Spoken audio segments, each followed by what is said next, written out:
when Christ came, sacrificed with his blood here, that fulfilled everything that was needed and made Christ able to go to the Father and stand before the Father on our behalf. So that Christ came and used his blood, which is the purest of all blood, to sacrifice, paved the way for us. Remember, Jesus opens the way through the veil. And from this lesson, we knew that the veil is a form of a guide, something. Those of us that go to the movies, we see a kind of veil on the movie theater that covers, something that covers. And then Jesus opens the way through the veil for us. And that opening, he uses blood. All right. To pave the way for us to stand before God. Thank you, Elder. Anyone else for Sunday's lesson? Any quick comments? It's not. I'm just going to the matter on Sunday's lesson. Mm-hmm. The question there. Yeah. Anybody can answer that. So again, why should the reality of what Christ has done, not only on the cross, but also what he is doing now in heaven, give us assurance of salvation? Why should it give us assurance of salvation? What he did and what he's doing now.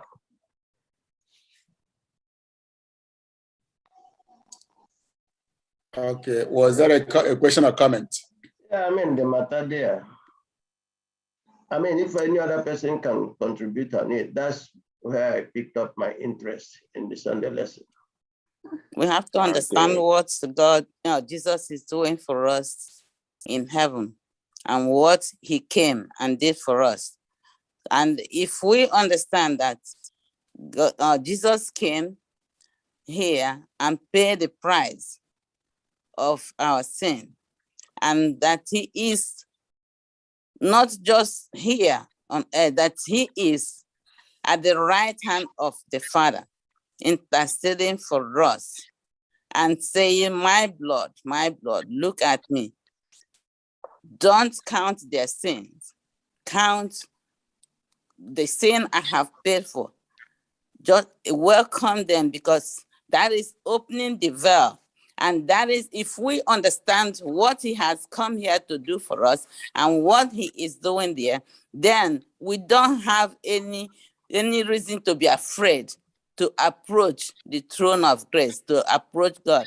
Remember the Israelites, that they were afraid of God because of what they saw God did in Egypt and what he, during their passing, many people were killed instantly. So that was the kind of afraid of coming close to God.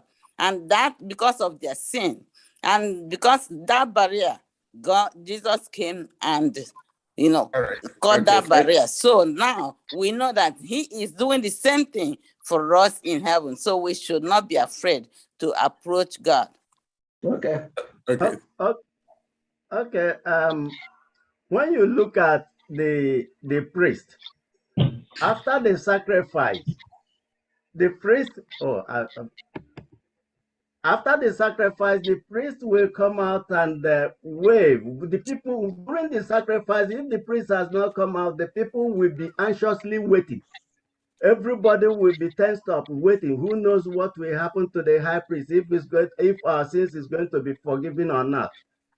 But as soon as the priest comes and wave the sheaf of the belly leaf, the people, everybody will be happy, indicating that our sacrifice, our sins, the sacrifice has been accepted and our sins forgiven.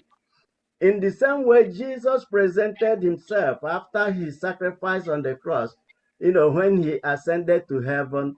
It gives us an assurance, and presented himself to God, and still in the presence of God, interceding on our behalf, gives us an assurance that yes, our sins our anchorage on Jesus is real and is a pointer to salvation. Thank you. All right. Thank you so much. Thank you so much. Please, there can only be one moderator, and I ask for the sake of time, that if there are insights that we can all learn from, to just, mention that insight so that we can cover the entire week's lesson. Thank you so much. Elder Whoa, go ahead. No, I mean, it's been answered. People commented on it, and I'm good. Okay, thank you so much. Thank you so much. And remember, the concerns of the Hebrew was they were really on the fence as to whether what Christ had done for them was sufficient, even though they had believed in Christ. So Paul, or the writer of Hebrew, was trying to find every which way to convince them, again, as we've been learning, of the superiority of Christ's sacrifice and Christ's continued service, in the heavenly sanctuary. So that's the theme of this thing, the superiority of what Christ had done, for us, above and beyond what any earthly priest in any earthly sanctuary, could do for, the believers of Christ. So moving quickly to Monday's, lesson, the title is God's Invitation. God's Invitation. And the scripture text is taken from Hebrews 12:18 to 21.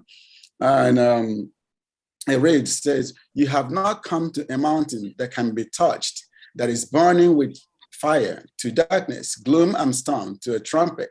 And we can read, the rest of it. Again, since we've been studying this, lesson, one of the things that we take home from is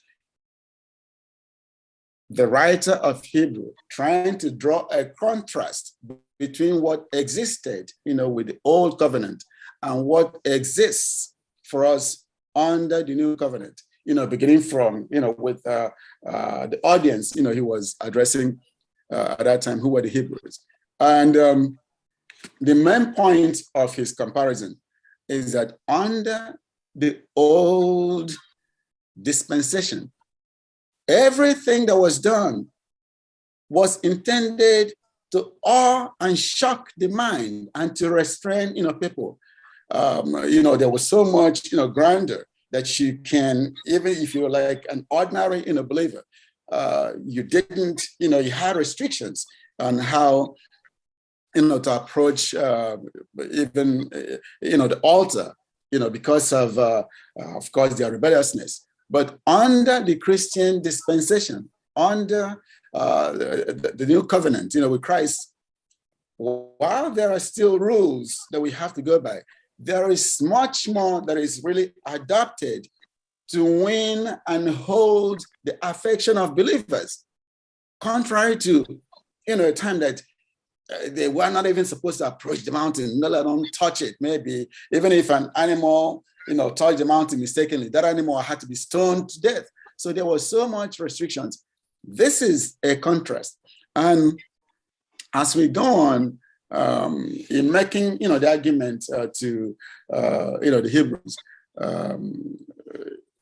the apostle, again, Paul, really points or refers to circumstances surrounding the old covenant, which were designed to keep the people of God from apostasy, and how, under the new dispensation, we are free to approach, the throne of God. We are free to, we are free to approach, Christ, without that much, restriction.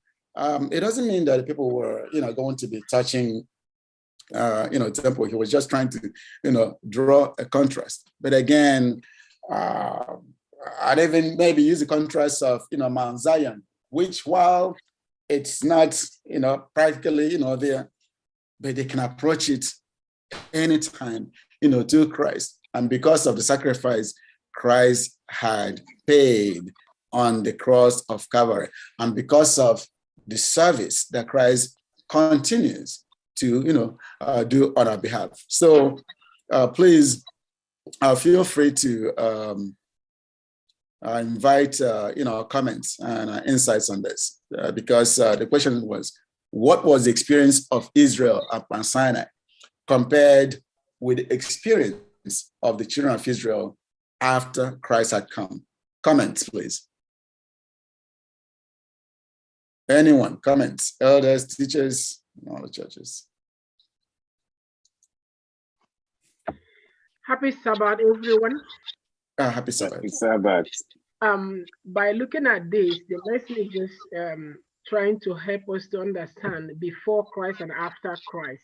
Now we can see in the Mount Sinai when the children of God was brought to, when they came to talk to the Lord after they have washed themselves and did all that the Lord wanted them to do within 3 days. But there's still fear in them when they saw the mountain fire, when they see the Lord speaking.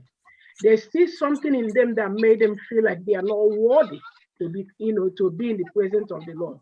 They asked Moses to speak for them. But now, Jesus has died on the cross for us, and he has promised us to come as we are, no matter what we have done wrong, that we should not be afraid anymore because Christ has done that which we cannot do for ourselves. So that's a different thing between them and them, because Moses was the one speaking for them. Now Christ is the one speaking for no matter where you are. He said, come as you are. I will accept you if you humble yourself. Thank you. Thank you so much. Thank you so much. And that's really, true. Again, drawing the contrast, like I said, if any one of us was asked to write a subtitle to the book of Hebrews, one of them is that, do you know how good you have it as a Christian now compared to how hard, they had it then? I'm sure that if some of us were living, now, maybe we'll be afraid of even entering the church, because of the awe of doing that. So this is a contrast. Again, I thank, the last contributor for, helping us, clarify this. And the point that is captured in the questions at the end of Monday says, because of Jesus, why should we not be afraid to draw near to a holy God? What are the conditions, however, for us to be able to draw near? Christ had already paved, the way, but we are supposed to come as we are, but also be willing to be changed. Also be willing to be changed and actually yield, completely, to that effect. We don't have to be righteous, before coming to God. So that's one of the lessons that we take home from, Tuesday. So moving along, unless if anyone has anything else to add, to Monday. Moving along. I have a question. Sure. On Monday. Mm-hmm. Before Christ, before the Israelites, meet the Lord, they were asked to consecrate themselves. Now, the advent of Christ, does it remove consecration? Do we come to Christ or come to God anyhow? Now that Christ has come the first time, do we, come to God anyhow without being consecrated? Do you have an insight on that, Uche? No, because why I ask this question is, most of us, or some of us, mm-hmm. when we are in the church, we behave anyhow. So now it seems to me that it's even better prior to Christ, so that before you come to the Lord, you consecrate yourself. We just do anyhow, yes. Just because Christ has. Yeah, I understand your question, and I think that's why I said at the beginning that if I had to write a subtitle, I'll write it, how good we have it, how easy, we have it in approaching God, and compared to what the situation was for the children of Israel, beginning in the wilderness, and how if we understand, remember last week's lesson, the writer of Hebrews said that if we understood the width and length and the height and depth of what Christ had done for us, then we are really going to begin to completely yield ourselves, to him. And then that's when we become transformed, as Christians, and just right now, we are blinded, by saying that, we think whatever we do, even in church, we think we are doing it, but we are not. And we have it good. There are a lot of things that we get away with now under Christ because of his patience that wouldn't really prevail in the old time, that would be struck dead. And that is really, the truth. And in this quarter's lesson, the Hebrews who were followers of Christ and us now in 2022 have it so good because of what Christ has done for us and because of the patience extended to us, that we have the latitude.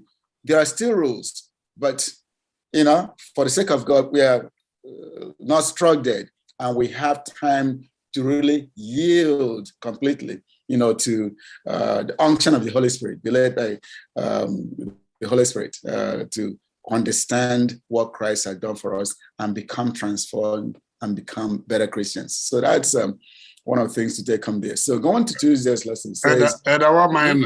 Yes, sir. Let's just touch a little bit on what you just described to us, which is good. But remember when I think it was Elijah that felt that he was the only one serving God. The reason why I'm bringing that up is let us not enter into an area which we are not privileged to, because we are all struggling. The Bible says, come to me just the way you are. It is the changing of the heart, changing it from a heart of stone to a heart of flesh that God looks at. God sees everybody, and no hypocrite will enter into the kingdom of heaven. So anybody that's pretending to be what they are not is only deceiving themselves. We have to ask God to help us to increase our faith in believing in him and what he's doing for us. Where we used to be is not where we are now. And where we will be is what we're asking God, pleading with him through Jesus Christ to help us to attain. Because without him, we cannot do anything that will please him.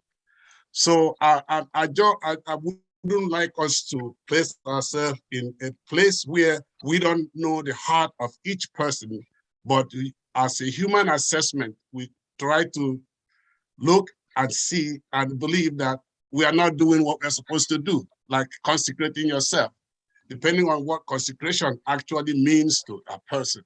If my heart is changed, like David said in Psalm 51, I think it's 10 and 11. If my heart is changed and the spirit of the true God is in me, I will reflect the character of God. And that's what God is looking for, not the artificial consecration that the Jews used to do. Remember, they failed in just about everything, but there were still remnants that survived. So what we are looking for are those that truly will allow God to perform or perfect what he has given to us. Thank you. Thank you. Yeah, thank you so much, Elder. And thank you so much for that clarification. I don't believe that the question was intended to be judgmental on any one of us. It's thank you for the clarity anyway. And there is a reason why Paul himself, used himself as an example of how impossible it is, for any one of us to claim perfection, because he himself said, the things, look at me, the things that I don't want to do, I do it, and then to the point that who shall save me, from this, kind of quandary? It's only Christ. So thank you so much for that clarity. And again, I agree wholeheartedly. It's not the outward, appearance, the outward worship that will help. It's really the inward change to the heart. Thank you so much. But also, by Yes, their fruit, you I shall just wanted to point out Yeah, that let one person at a time, please. Yes. On Monday lesson, they say God's invitation. God wants to have a relationship with us. And because of sin, we were separated. And that was why the children of Israel were, because of their sin, because of what they saw, they were afraid. There are two kinds of being afraid of the consequence of our sin, what will just meat right away because we have sinned. And then the other one is afraid. He said here, the fear of the Lord leads to life, wisdom, and honor. We still need to be reverent before God. That has not, just like they were washed before they go. Our own is to reverence. That has not changed. That was what the other person asked. Does it mean now, because we say we can come to God as we are, that we just come and we don't have reverence for God? No, God still demands that we reverence him, and that is the service we can only pay back to him. Thank you so much. And that is the truth. Thank you, Sister Clara. Okay, was there anyone else that had a comment for? Yeah. I was just trying to put based on what Brother Uche was saying. That was the question. Even today, we are not what he was saying. Like somebody mentioned, it wasn't judging, but we have to be careful by pointing out these things. We can find ourselves asking ourselves question: am I doing the right thing? Am I coming before the Lord the way I should be? Because some of us have forgotten who we are. So I like the question he made. Ask the question, ask yourself what he asked. Is it the right thing for me and you? Because God is searching people who will be faithful, not just in the church only, in where you walk, around you, in your house. Are you the light that is shining so that others may know who God is? Are we just in the church? We pretend to be church goers, but when we go home, when we go in a workplace, we are a totally different person. God help us. Thank you so much. Thank you so much. I just wanted to say that the standard has not changed. Thanks. It's like us just believing that grace is it, and then we do nothing else. The book of 1 John, chapter 2, verse 1, it says, "My little children, these things I write to you, so that you may not sin. And if anyone sins, we have an advocate." So the standard is do not sin. Continue to consecrate yourself before the Lord. Have this relationship and have an established relationship with Christ. That is the standard that will not change. Thank you. Thank you so much, Elder. Thank you so much, Elder. And I like that we are really into, the lesson. And this is, I wish we had more than just 1 hour to continue the lesson. So moving forward to Tuesday, it says the need for a veil. So we understand what the veil, means in this, instance. It separated the holy place from the Holy of Holies, and really decided who was qualified, to really enter, the Holy of Holies. So there are a few things that we can learn, from what happened, to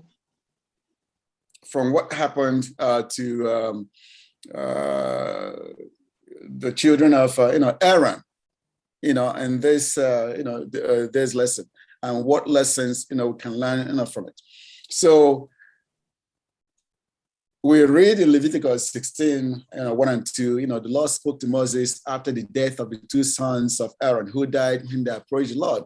The Lord said to Moses, "Tell your brother Aaron that he is not to come whenever he chooses into the most holy place behind the curtain in front of the atonement cover of the ark, or else he will die, he will die."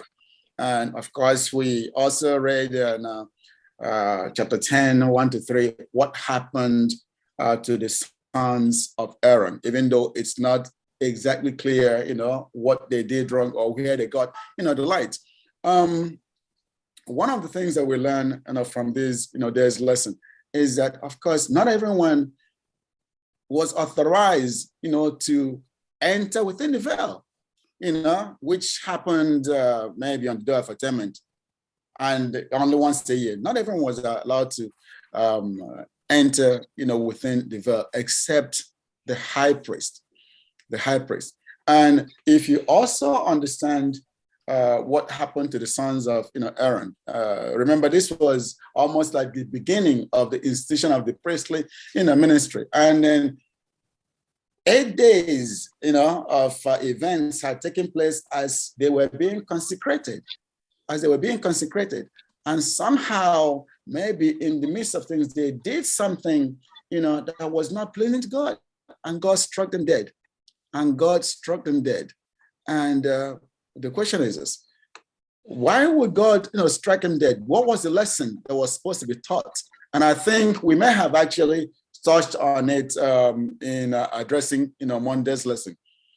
What was the intent of God striking down the children of Aaron, the sons of Aaron, here? What was the lesson? We don't know what they did, but they didn't follow the instructions. And this was at the beginning, and there was a reason that God did this, because God wanted to establish the ground rules for the relationship, with him, that people had to approach him with respect. You just can't come any which way, to God. And as I read, this, there's lesson. I remember growing up, back home, you didn't just enter the pastor's vestry just like that. But here, anybody can kick open the pastor's door, and enter, and even go and plow down on the pastor's chair. So there is nothing that separates, us. We don't find anything holy, even though we protest that God is so. But the things that we do, often, I think Luce mentioned, we begin to lack decorum in the church, even inside church. When we're in the physical church, we start discussing our personal businesses. We can just run up to the pulpit. We can just, while those may be described as maybe going through the motions. But then there is a reason why God established a system, of respect and rules. Are those rules still existent?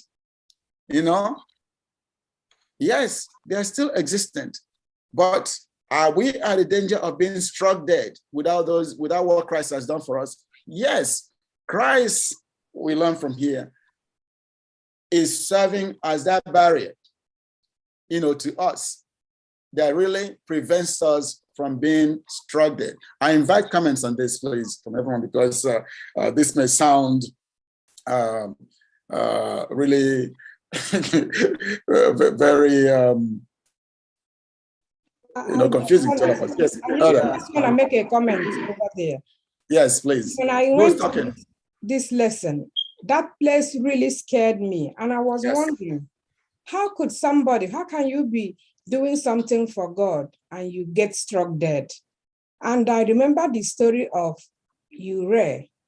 And I said to myself, we go into the sanctuary. In that sanctuary, we are physically there, sometimes emotionally, spiritually. Some days, some Saturdays, we are not really there. We do whatever we want. We go about our own business, do our own thoughts, be on our phone, go on some sites that we're not supposed to go. And I asked myself, we are really inside the sanctuary. What has happened? Why are we not getting struck dead for deviating in our ways? And I said to myself, maybe it's because Christ has paid it all and he has gone to heaven and he is recording whatever we do, good ones and bad ones. Maybe at the judgment day, this is going to stand against us. So my take in this is that we have to also be careful, because as Elder Chigo said, the rules have not changed. No. It's just that judgment is coming. Whether you're in your house, you in the Zoom here, worshiping and doing some things you shouldn't be doing, we are still in the presence of the Lord. It really scared me. So we need to be careful. The rules have not changed, but the judgment is coming. The rules have not changed, indeed. The rules have not changed. Did you have a comment? But excuse me, to me, the rule changed slightly because Christ has died and has paid for so much of these things. We will not be killed and struck dead if we go to church in our menstrual period. That cleanliness, those holiness, and the Holy of Holies The veil that you are talking about here now is a holy place, holy of holies. So women cannot go there. When you think about the past, they were not even allowed. We were at the church. So many things have changed. The rule did not change, but some certain things has been changed. Okay, thank you so much. I just want to, take us back to where this lesson is coming from. Remember, the writer was addressing people who knew, what prevailed in the past, and who had begun to accept the new covenant, where Christ was interceding, where Christ was basically the veil, where Christ had made it easier, for them to seek forgiveness over and over and over again without having to go through the mundane, tasking rules, but to come freely as they were and seek forgiveness. So he was speaking to a people who knew what prevailed and how difficult it was, then. But how Christ had made it easier for them to seek and be forgiven, to come as they are without, the fear of being struck dead, but continue to ask them to not continue living in sin just because grace, abounded, to not continue living in that sin, to learn to completely yield, to Christ, and then, their lives will be, different, from that constant, struggle that each one of us, goes through. So that's, the lesson he was speaking to. People who had already, Yeah. Okay, yes. Yes. The sons of Aaron were struck dead. We were saying that we didn't know what they did. They disobeyed. If you go to Leviticus 10 from 1, they offered unauthorized sacrifice or unauthorized fire. That's contrary to God's command. Like the Hebrew said, the rules have not changed. Thou shalt not steal is still thou shalt not steal. Maybe the way God will visited them might not be the same way He's visiting us today because of Jesus Christ. So the key thing there is obedience and disobedience. It started from Adam, it continued. The sons of Aaron disobeyed. That's what happened. And they were struck dead. And if we disobey, much as we might not be struck dead today, right away, but the consequences still lingers on. We will still suffer from it. Thank you. Okay, I believe that. So nobody wants to accept that some certain things slightly change. You just said it now. We will not be paid instantly by striking us dead. Yes, we will get it at the end. So it's a change. The change again is that before, when I was growing up, you cannot go to Holy Communion if you're on your period. But right now, nobody is caring about that. You can go to Holy Communion while you are in your period. So these are changes. So I'm just confused in that area. Okay, so let there be no confusion. Please, 1 minute. Let there be no confusion about, this. Like I said, the intent of the writer of Hebrew in addressing the Hebrews and by translation to us is to really let us understand the extent of what Christ has done for us that makes what you do now easier, that makes it possible, that makes it easier for you to come to God, makes it easier for me to come to God under a new covenant, under a new agreement, under a new dispensation. So it shouldn't be confused. And it shouldn't, the things that you mentioned, times have changed, times have changed. But in terms of yielding completely, to Christ, seeing his sacrifice for what it is, and accepting that sacrifice and not thinking that we can work out our own salvation by our own hands. That is the intent of this. None of us on this Zoom service can make it up there based on what we do, based on maybe if we like, there is a religion in the Middle East whereby people beat themselves, lash themselves, by beating ourselves 1,000 lashes on the Sabbath. We cannot earn it based on what we do. Christ has paid a superior sacrifice with his own blood. And on top of it, he is in the sanctuary with his Father, continuing to advocate, for us. Because the scripture says he knows our weaknesses. He knows our weaknesses. Okay, we have to move on. Mr. Teacher, sir. Yes, sir. Okay, yes, sir. If I understand the question very well, and particularly this tail end of it, let us make something very, very clear. Our God is still the same yesterday, today, and forever. Our God does not bend the rule. It's still the same. If during the communion you had to come, you were taught to come, because you were taught not to come because of this, tell that person did not get it right. And that's the essence of our lesson today. He says we should come boldly because he has now opened the way for us to come. So instead of holding on to rituals, these were righteousness by works and righteousness by faith. And that's what he was teaching the Hebrews at that time in diaspora. No longer righteousness by works, come righteousness by faith, believing in Christ, in what he has done for us. The sons of Aaron, what did they offer? Strange fire.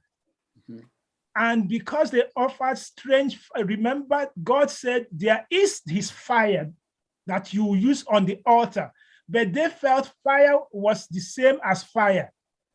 They went and they brought their own fire, and the Lord had to strike them down because of that. He says, it's my fire and no other fire. And that is the same thing today. It's my salvation and no other salvation. Okay. So when we today now say the rules have changed, no. God is still the same today, tomorrow, forever. So if you are coming to Holy Communion, you are coming to the Lord now, come looking unto him, not holding your righteousness.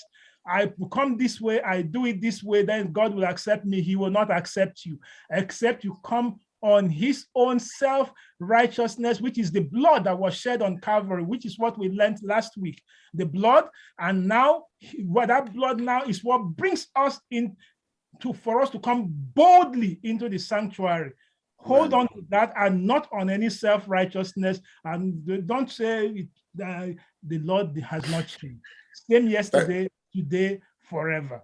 Thank you so much, Pastor. Thank you so much, Pastor. So we're running out of time. So quickly moving to Wednesday, it says the new and living way through the veil. The new and living way through the veil. So we read in Hebrews, 10:19-22, it says, therefore, brothers and sisters, since we have confidence to enter the most holy place by the blood of Jesus, by a new and living way open for us through the curtain, that is his body.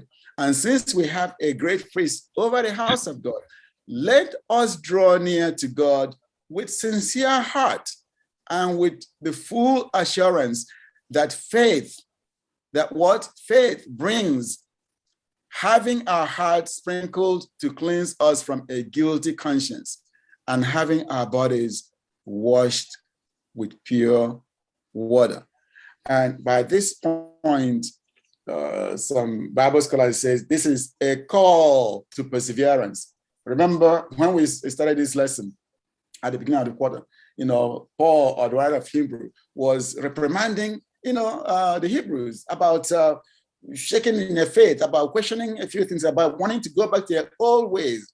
And then at a point, he begins to encourage them. And over time, he begins to, weigh on the balance the differences between the old and the new. And why, again, if there's a thing here, why the new? Why what Christ has done is incomparable on all metrics of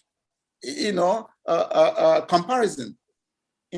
So by this time he's calling them, and he's calling you and I to persevere in our faith, to understand again the extent, the length and breadth, as the pastor said, of what Christ has done for us. The height and depth of what Christ, to learn it, not just to like, okay, here, to learn it. And then once we understand it, we are going to yield to the point that it makes it easier to become a follower of Christ, and, we become examples, to others.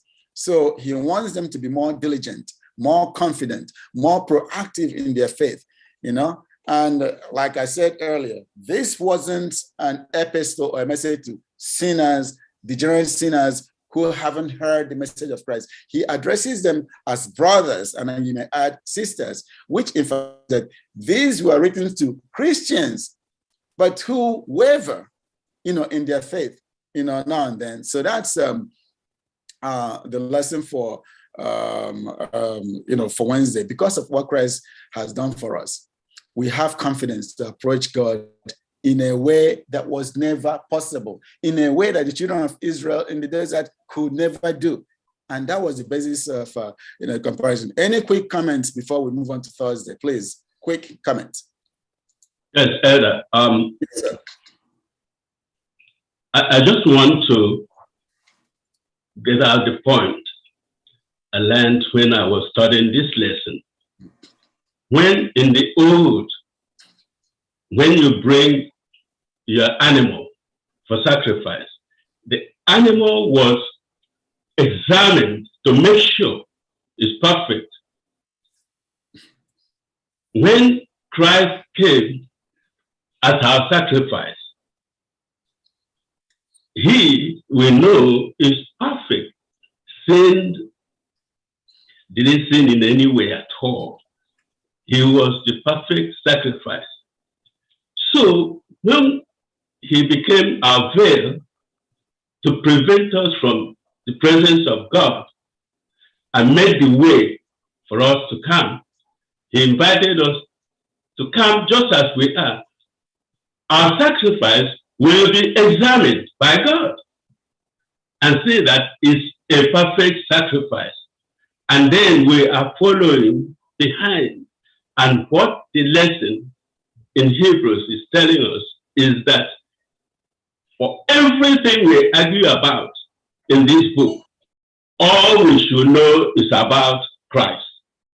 He is our perfect sacrifice.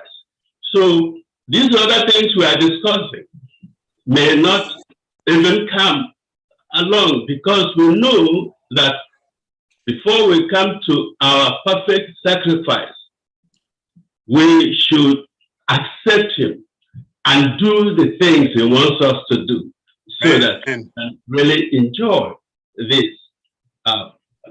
Thank you so much, Elder. Amen. Amen for the clarification. Very helpful. Okay, thank you so much. Did somebody wants to say something? Yes, I do. Quickly. I want all of us to go to the last paragraph of today's lesson, Wednesday's lesson. It says, Jesus' ascension before God has inaugurated a new era for the people of God. Zechariah 3 mentioned that Satan was in the presence of God to accuse God's people, who were represented by the high priest Joshua. The accuser is the same that raised question about Job's loyalty to God. With the sacrifice of Jesus, however, Satan has been cast out of heaven. That is it. Now it is Jesus who intercedes for us, and through his sacrifice and faithfulness claims salvation for us. So Amen. what they're saying there is that before Christ went back to heaven, Satan was all the time, if I go and steal, he will go and tell God, do you see? She's calling your name, but she's a sinner. Yes, but now, yes. Satan cannot do that. Amen. Jesus is there as the high priest. Amen. So Satan Amen. cannot enter heaven any longer. Now Amen. it's Christ that is there to plead for us. But we should know, like we are all mentioning, we cannot, because Christ is pleading for us every day. Today we go and steal. We say, Christ, forgive me in Jesus' name. Tomorrow we repeat that same thing.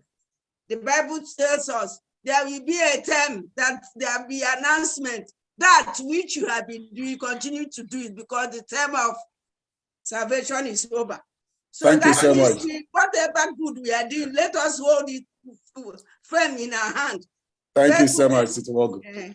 Thank you so much. Okay, so we have a few minutes to end up. So I'll quickly go to Thursdays. It says, Thursday says, we shall see, they will see his face.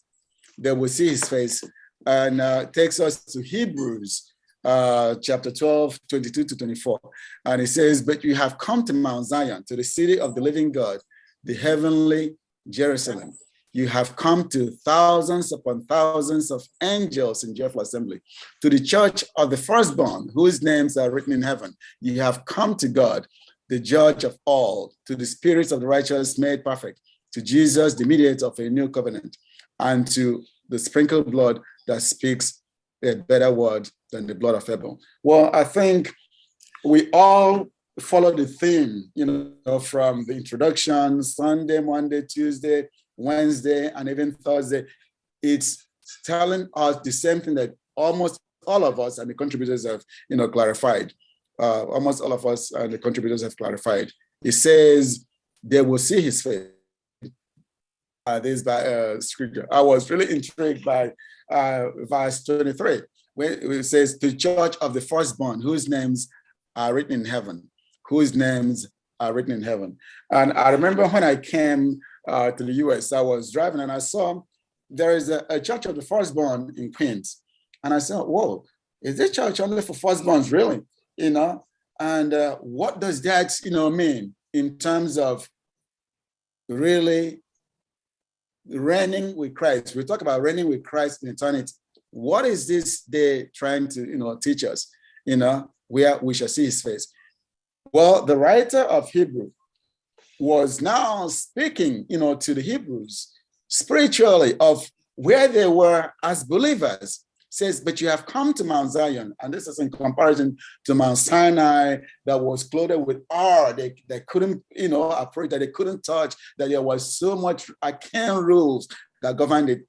Now contrasting it to mountain of God, in the city of the living God, the heavenly Jerusalem, where there are angels, thousands and thousands, all in worship, in joyful assembly, to the church of the firstborn, whose names are written in. So what is the firstborn? Well, if we read the Bible, everyone here understands that Christ was always,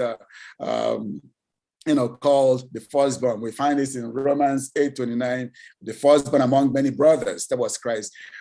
In Colossians 1:15, Christ is called the firstborn over creation, and the firstborn from the dead, so that he himself may become, first. Well, the firstborn in this sense is that God himself is the one that chooses the firstborn, and whomever God has saved into eternity, of choosing into eternity, is the firstborn. So it's not the firstborn by birth order.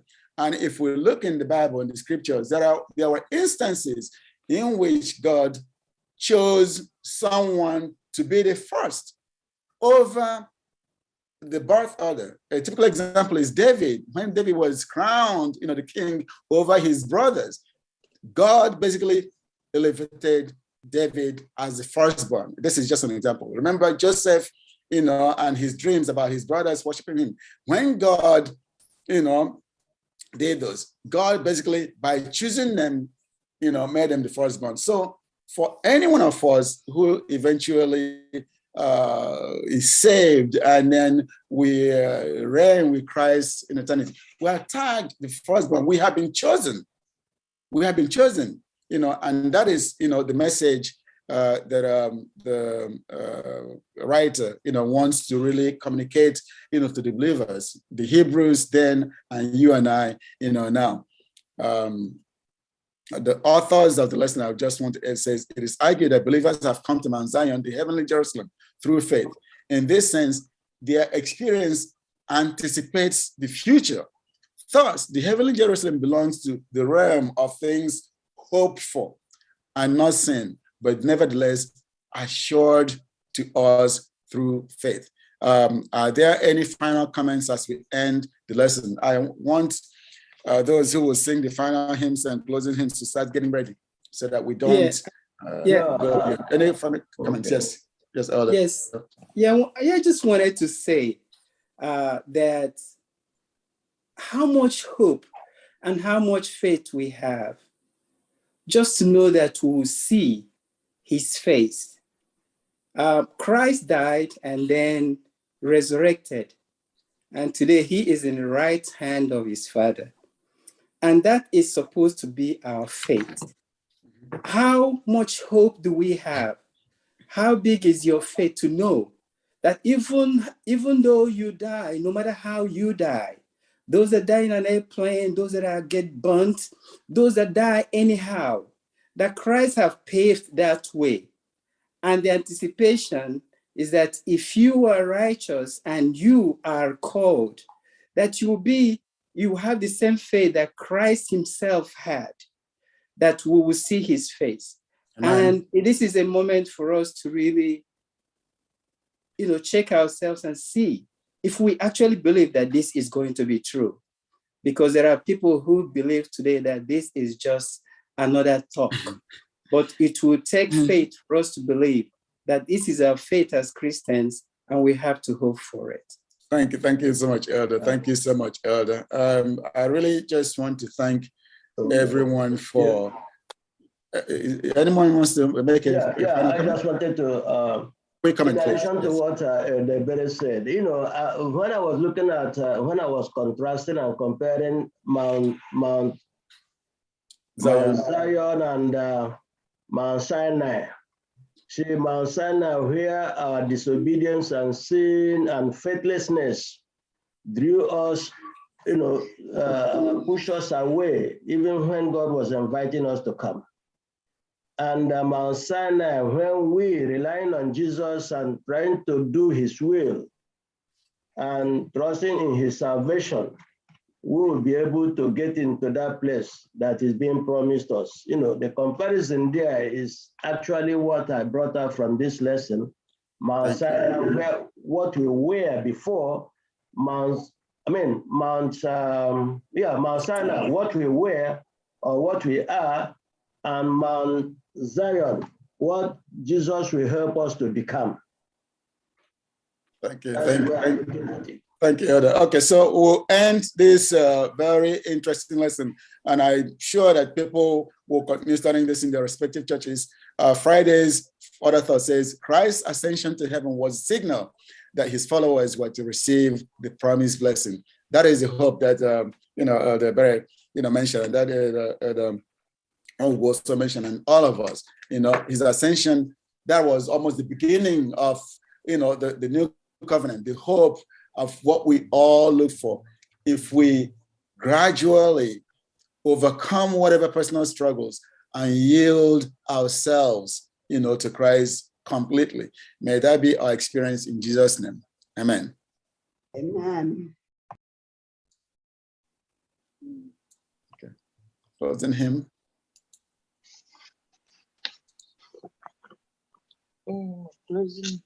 Lesson preview. Lesson preview.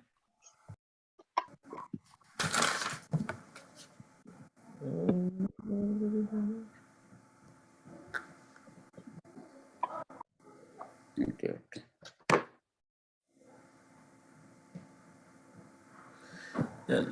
Yeah, lesson preview and then Sabbath school expense offering. Okay, lesson preview. So I don't know how.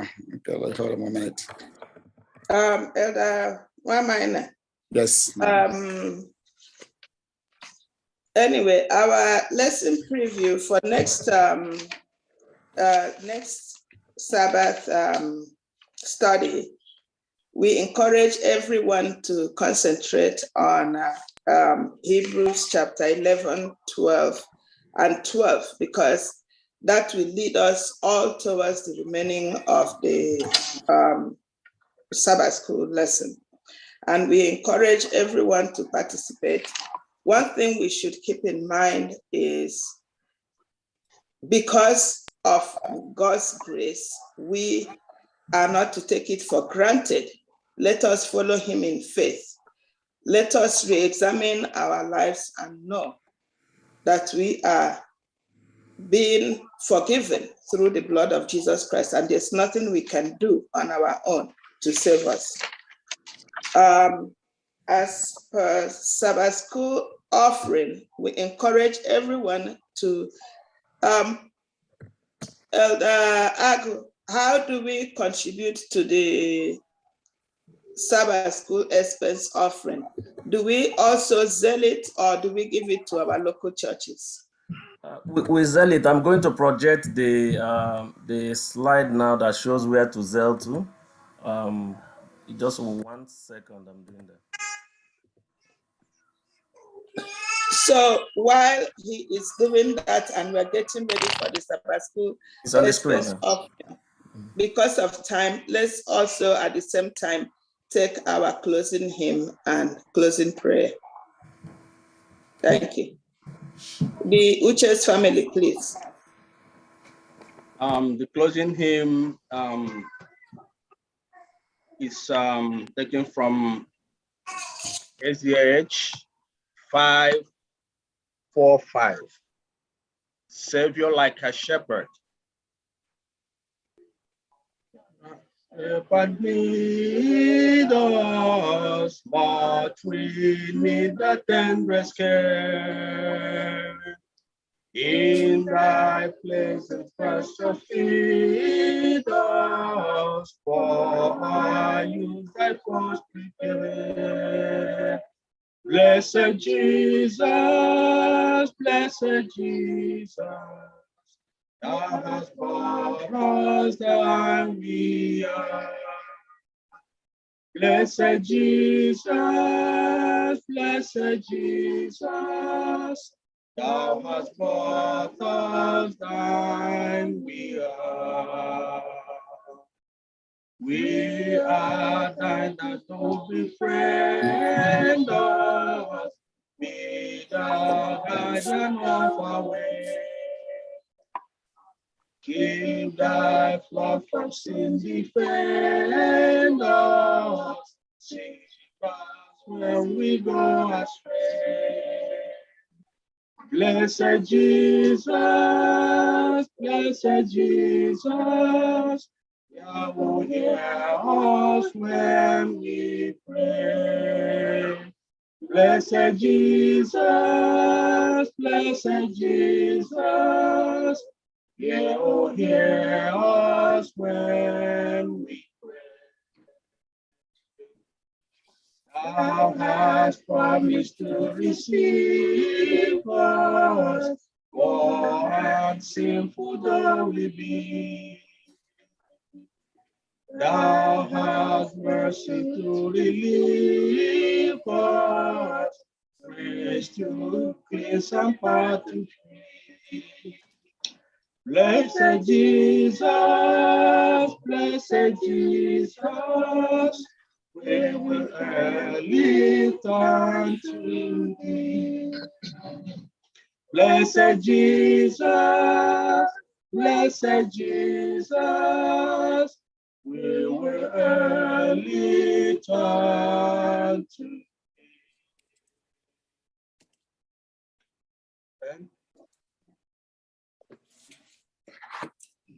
Amen. Let's pray. Dear Heavenly Father, we thank you this moment that you have made it possible for your children to gather together this morning to praise you, to worship you, to give you the glory due to you. Lord, thank you for the life you have given to your children. Thank you for your mercy that endures forever. Thank you that you are in heaven praying for your children. You never allowed us to die because of all our sins. Because of your mercy and the blood of Jesus Christ, your Son, you made it possible for us to be alive. We say thank you this morning. Being the Sabbath, you have kept for yourself. For man to worship you, to know that you are God. We say thank you in Jesus' name. Lord, we have come.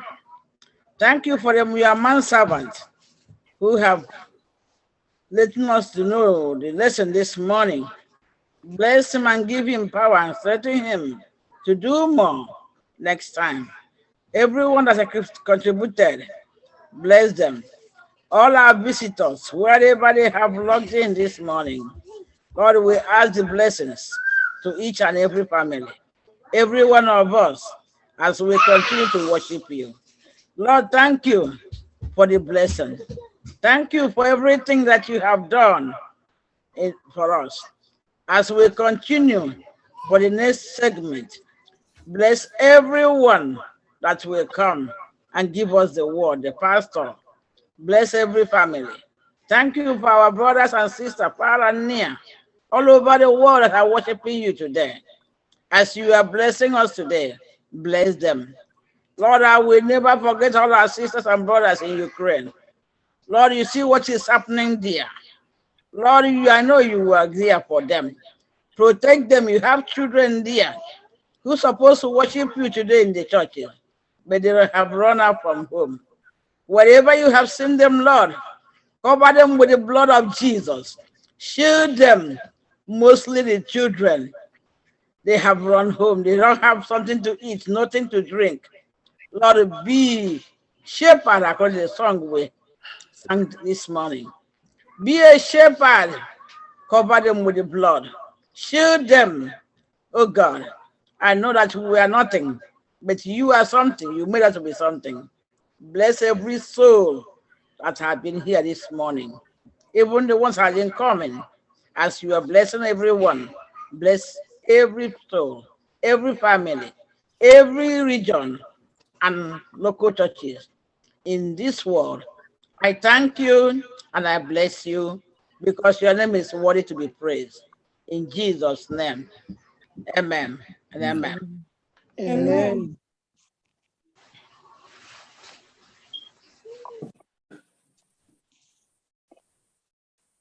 Thank you. Happy Sabbath. Good Happy morning, Sabbath. brothers and sisters. We thank the Sabbath School crew for such a wonderful work. We're going to be taking the following announcement as we move to Divine Hour. So we have this following announcement from Heritage SDA Church. There's going to be Heritage SDA Church is announcing to their members that the board meeting will be holding today, the 5th of March by 6 p.m. So the link and the agenda for the meeting has been shared in the church board WhatsApp group. So every member that's involved, go to the WhatsApp group, check the agenda, review, and then the link and other information for the meeting is there.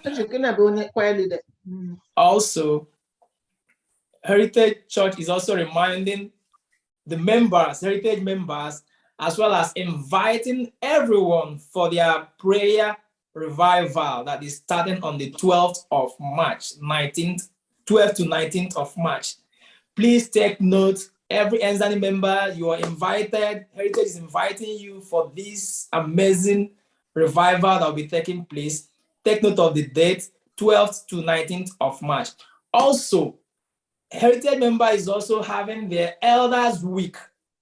Elders Week is going to be a wonderful one. Elders Week slated to hold on 23rd to 29th. Please, we're going to be sharing the link very soon. Wherever you are, we urge you all to log into that platform on that day, 23rd of March through 29th of March for the Elders Week. I'm also reminding the Heritage Pathfinder members that the Pathfinder meetings will be holding tomorrow via Zoom. So the Pathfinder leader has shared the Zoom link and other information that has to do with that meeting in their group. So take note, tomorrow, 11 a.m., link has been shared.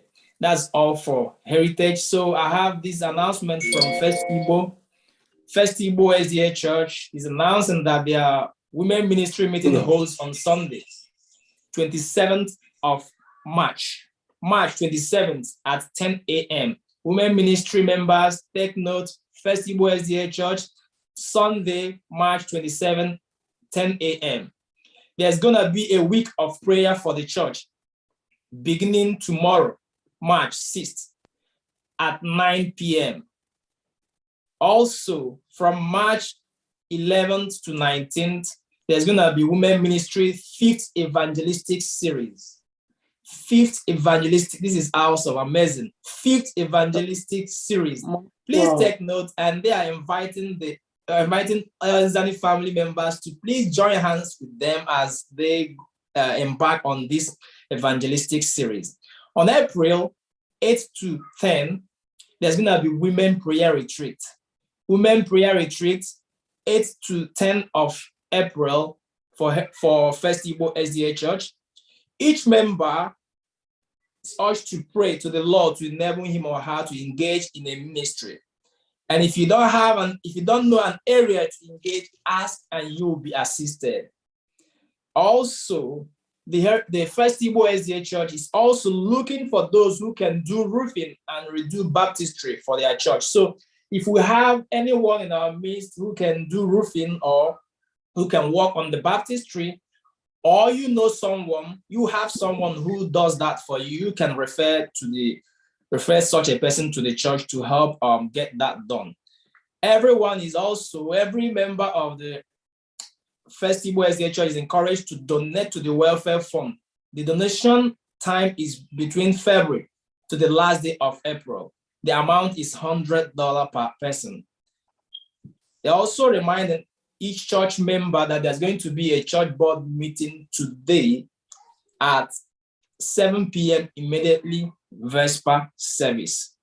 That is all for First Igbo SDA Church. I could not get anyone from Living Faith, but if before the end of the day, if we're able to get from Living Faith, we'll be able to project it and announce it as follows. So at this point, we're going to be going into divine moment, but divine moment, we're going to start with praise and worship. So this is the day the Lord has made. Let us rejoice and be glad in it because God has done us well. Every one of us will have one or two reasons to give God glory for in the midst of every situation and circumstance we have found ourselves. So there are reasons to thank God for. So we're going to begin our praise and worship. I need you all to remain on mute, but enjoy and sing within yourself. Praise God because God is good. So we're going to start. Ọnedum n'ụzọ ndụ kubeke ndụ ebi ebi kwe ka m sogide n'ime gị ọnedum n'ụzọ ndụ kubeke ndụ ebi ebi ọnedum n'ụzọ ndụ kubeke ndụ ebi ebi kwe ka m sogide n'ime gị ọnedum n'ụzọ ndụ kubeke ndụ ebi ebi ọnedum n'ụzọ ndụ kubeke ndụ ebi ebi kwe ka m sogide n'ime gị ọnedum n'ụzọ ndụ kubeke ndụ ebi ebi ọbara Jizọs emewo mma, o mewo mma, o mewo mma. Ọbara Jizọs emewo mma, o mewo mma. Ikwere na ọ ga-eme gị mma. Ọbara Jizọs emewo mma, o mewo mma, o mewo mma. Ọbara Jizọs emewo mma, o mewo mma. Ikwere na ọ ga-eme gị mma. This is the day that the Lord has made. that the Lord has made. I will rejoice, you will rejoice and be glad in it. Be glad in it. This is the day that the Lord has made. I will rejoice and be glad in it. Oh, this is the day. This is the day that the Lord has made. This is the day. This is the day that the Lord has made, that the Lord has made. I will rejoice, you will rejoice and be glad in it, and be glad in it. This is the day that the Lord has made. I will rejoice and be glad in it. Oh, this is the day, another day that the Lord has made. Okay, nkume were chibadie yura. Okay, nkume were chibadie yura. Okay, nkume were chibadie yura. Okay, nkume were chibadie yura. Oh, the yura chibadie yura. Okay, nkume were chibadie yura. Oh, the yura chibadie yura. Okay, nkume were chibadie yura. Okay, nkume were chibadie yura. Okay, nkume were chibadie yura. Oh, the yura chibadie yura. Okay, nkume were chibadie yura. Amen.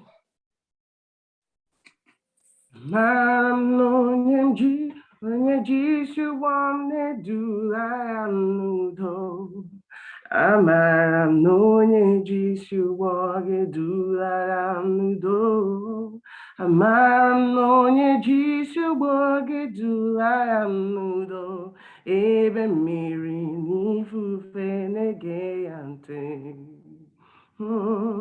Amara m na onye Jishuwa dula nudo. Amara m na onye Jishuwa dula nudo. Amara m na onye Jishuwa dula nudo. Ebe mmiri n'ifufe na-ege ya ntị. Amara m, ịmara. Amara m na onye Jishuwa dula nudo.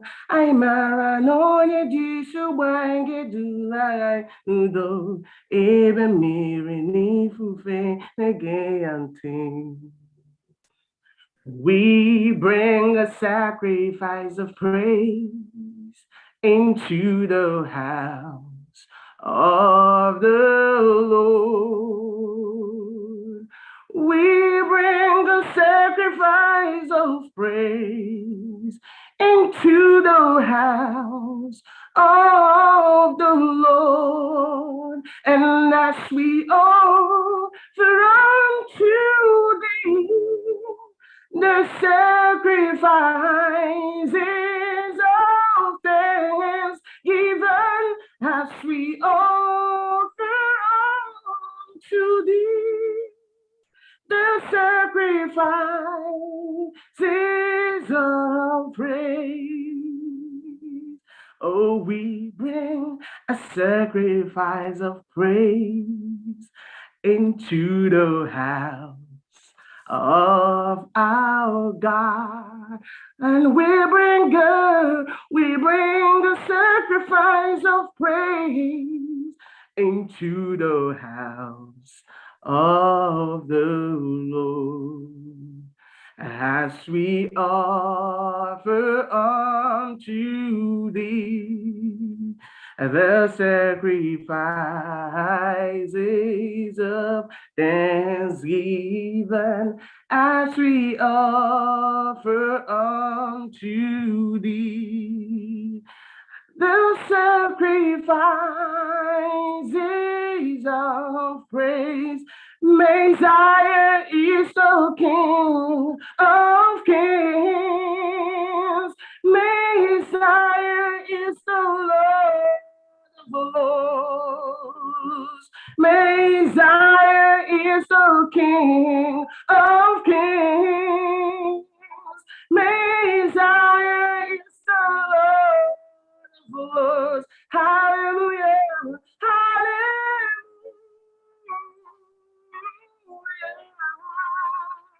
Hallelujah. Hallelujah.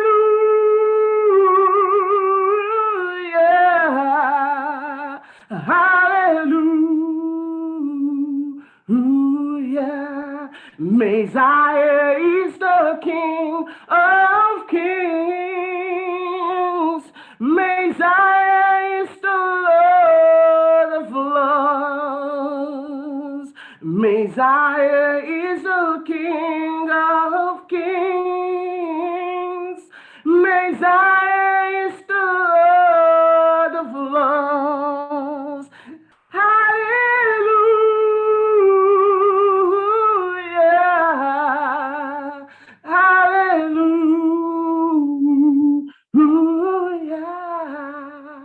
Hallelujah. Hallelujah. And blessed be the name of the Lord. And he is worthy to be praised and adored. And so we lift up holy hands in one accord. And we sing, blessed be the name. And blessed be the name. Blessed be the name of the Lord. Blessed be the name of the Lord, and he is worthy to be praised and adored. And so we lift up holy hands in one accord, and we sing, blessed be the name, blessed be the name, blessed be the name of the Lord. Amen, amen. Blessings and glory, wisdom, thanksgiving, and honor, power and might be unto our God forever and ever. Amen, amen, amen, amen, amen. Blessings and glory, wisdom, thanksgiving, and honor, power and might be unto the Lord forever and ever. Amen.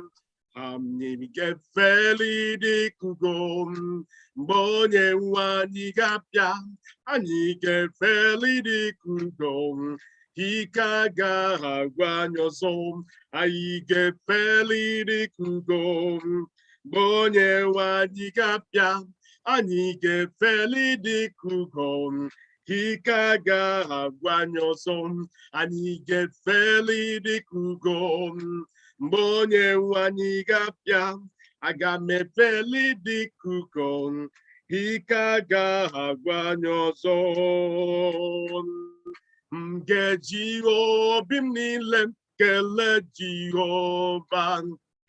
Ngakokpa akuko lugi nile. Nganyuronu obi gatokpa muto n'ime gị Jehovah. Anyị ga-eji obi anyị niile kelee Jehova. M ga-akọkwa akụkọ olu gị niile. M ga-aṅụrị ọṅụ, obi ga-atọkwa m ụtọ n'ime gị, Jehovah. Go tell it on the mountain, pour about down hills and everywhere. Go tell it on the mountain, now Jesus Christ is Lord. Go tell it on the mountain, over the hills and everywhere.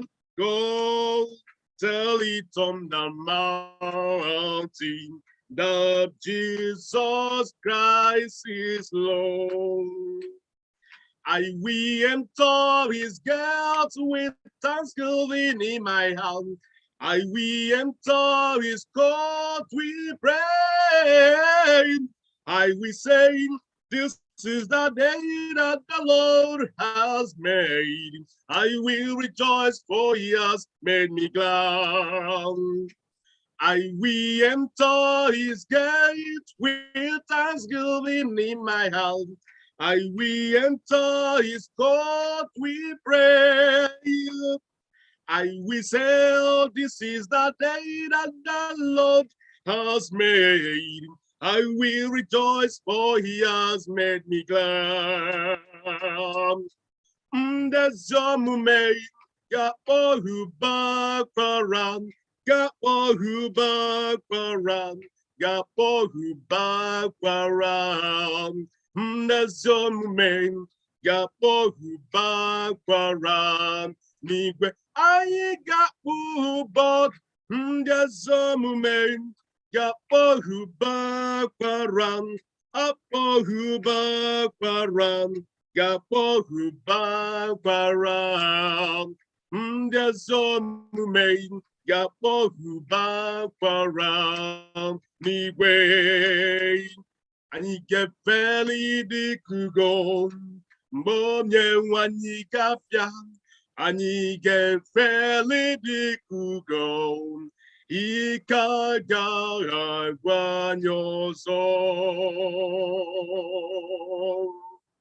Amen. Amen. Amen.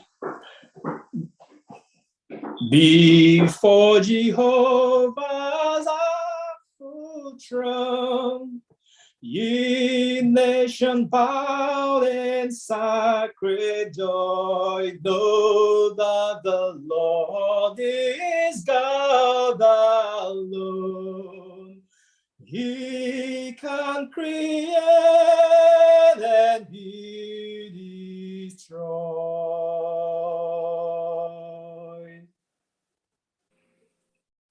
Call to worship. This morning's call to worship is taken from our hymnal number 692. Number 692. The Lord is in his holy temple. The Lord is in his holy temple. Let all the earth keep silence. Let all the earth keep silence before him. Keep silence before him. Amen. Our affirmation of faith is taken from Exodus 20, from verses 8 through 11. And it says, remember the Sabbath day to keep it holy. 6 days you shall labor and do all your work. But the 7th day is the Sabbath of the Lord your God. In it you shall do no work, you nor your son, nor your daughter, nor your male servant, nor your female servant, nor your cattle, nor your stranger who is within your gates. For in 6 days the Lord made the heavens and the earth, the sea and all that is in them, and rested on the 7th day. Therefore, the Lord blessed the Sabbath day and hallowed it.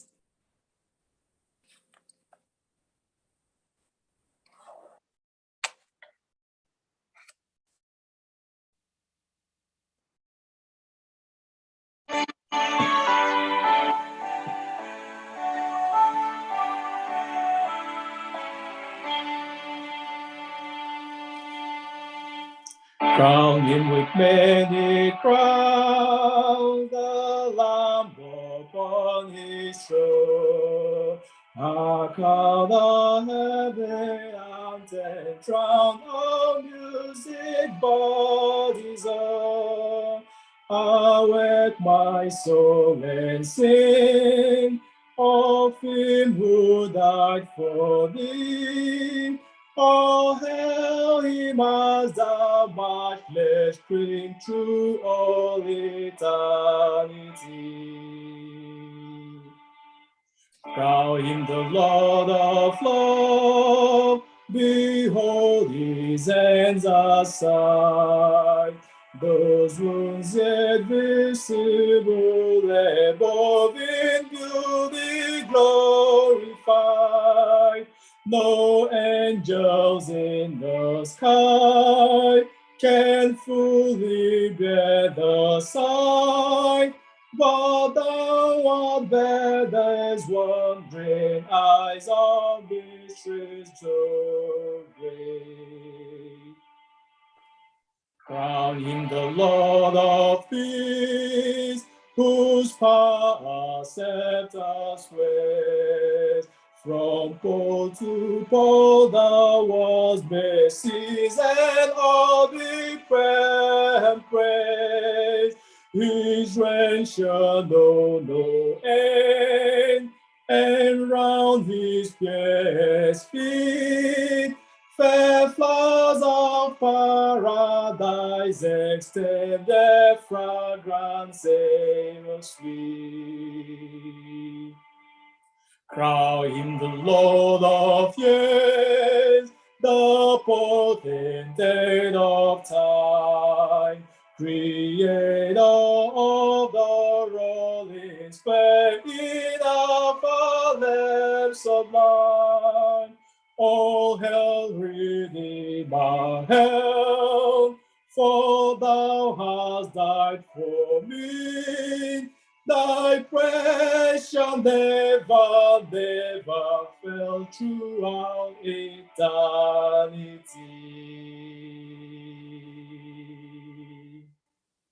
Amen. Good morning and happy Sabbath, everyone. Good morning. Good morning. We thank God once again for keeping us alive and well until today, not because of our righteousness, but for his love, his kindness towards his children. And welcoming everybody online today. And I implore the presence of the Lord and the blessings of the Lord to be with all of us today. In Jesus' name I pray. In due course, I will name all the churches present today, and I will recognize you accordingly and our visitors too. So we will serve God in spirit and in truth today so that all blessings will be ours and glory be to his name. In Jesus' name I pray. Amen. Amen.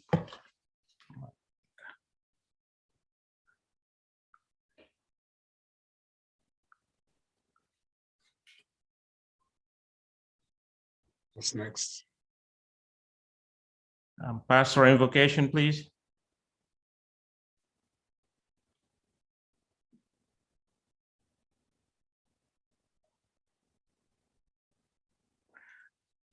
Okay, if Pastor is not available. Pastor is available. Okay, thank you. Dear God, we invite your presence in amongst us today as we convocate.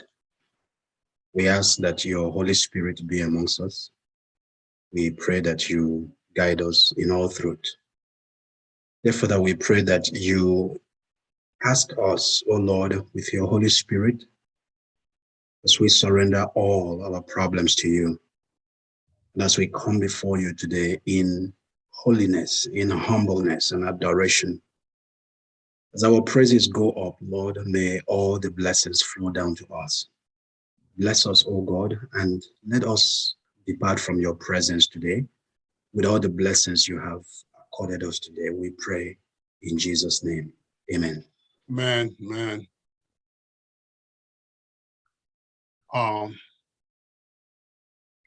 It's time for the hymn, right? Yes. Yes. All right.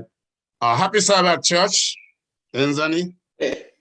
The hymn, the opening hymn for today's convocation service is going to be taken from SDH 517. My faith looks up to thee. My faith looks up to thee. Hymn number 517.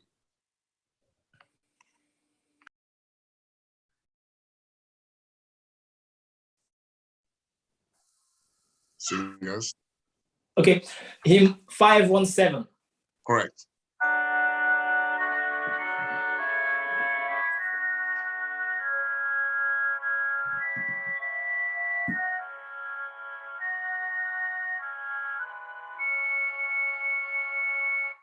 My faith looks up to thee, the Lamb of Calvary, Savior divine.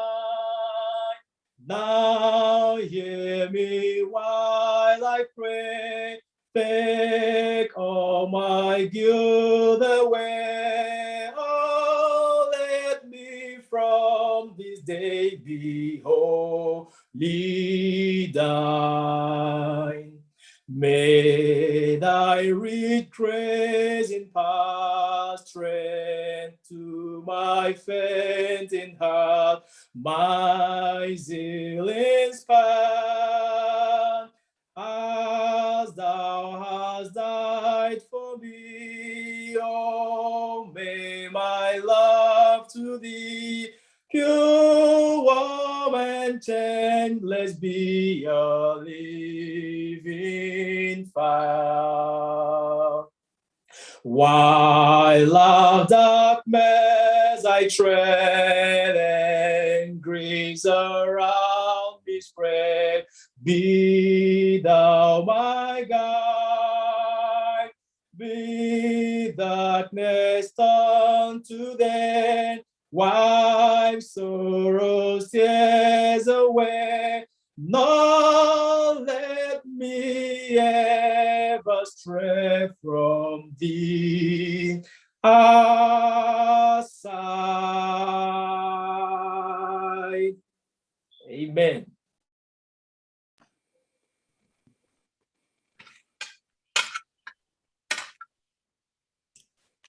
It's time for the scriptures reading. Our scriptures reading will be taken from James chapter 1, verse 12. James chapter 1, verse 12. And I read, "Blessed is the man that endureth temptation, for when he is tried, he shall receive the crown of life, which the Lord has promised to them that love him." May the Lord bless our reading in Jesus' name. Amen. Amen. This is the time for us to go to our Lord in prayer. 'Tis the blessed hour of prayer, when our hearts lonely bend, and we gather to Jesus, our Savior and friend. If we come to him in faith, his protection to share, what a balm for the weary. Oh, how sweet to be there. Blessed hour of prayer, blessed hour of prayer. What a balm for the weary. Oh, how sweet to be there. Father in heaven, we thank you because you are God. We thank you, most holy Father, because of your love and your protection over us. We thank you, we glorify your awesome majesty. We thank you because you made it possible for us today to worship in the first week of March as we march forward in faith to follow you. We ask that you forgive us of all our trespasses. We ask that you give us your power and strength from above and fill us with your Holy Spirit. Give us love and unity and help us to live out our life in love.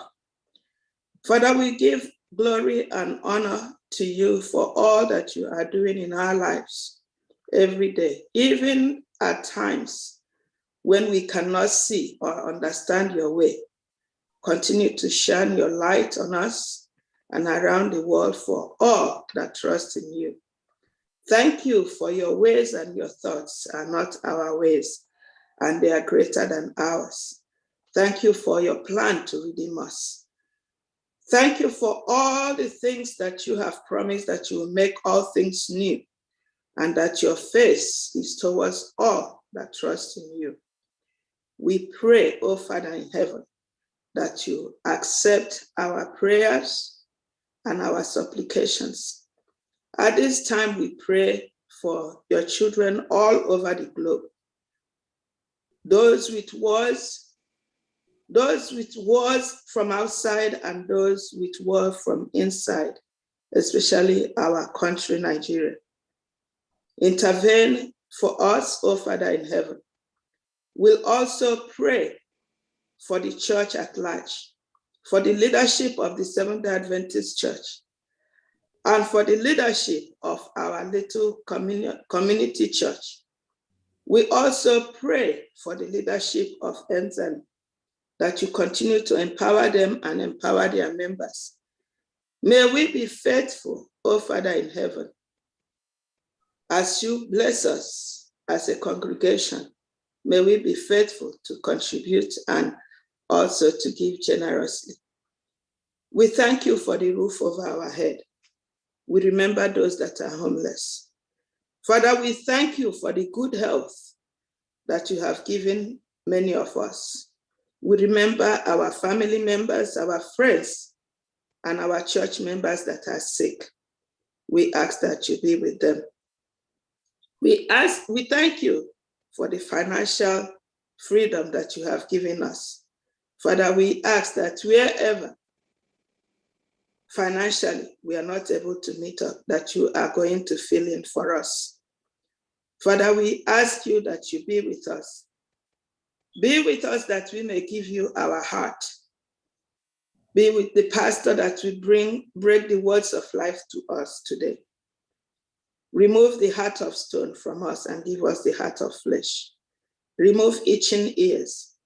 May we not hear his voice. May we hear your voice. May we not harden our hearts. We present our children wherever they are, O Father in heaven. May they not go where the angels will frown their face on, but may they also be drawn to your throne of grace and ask for forgiveness also. We thank you for you reign supreme. You are holy and just, and that you are going to answer our prayer. For we pray in Jesus' mighty name. Amen. Amen. Amen. Amen. Amen. Amen. Amen. Amen. This is the time that normally in our church services, we return our tithes and offerings to God. And in ENSDANY, we are returning, or we are giving money so that we will use it to further the cause that we are doing in Nigeria, which is the maternity building. We know that the building is done, but we need to equip the building so that we can start using the building. So before I go forward, I would like to read Matthew 6:1-4. It says, beware of practicing your righteousness before other people in order to be seen by them, for then you will have no reward from your Father who is in heaven. Thus, when you give to the needy, Sound no trumpet before you, as the hypocrites do in the synagogues and in the streets, that they may be praised by others. Truly, I say to you, they have received their reward. But when you give to the needy, do not let your left hand know what your right hand is doing, so that your given may be in secret, and your Father who sees in secret will reward you. Amen? Amen. What this scripture is telling us is that we need to give as we are touched. The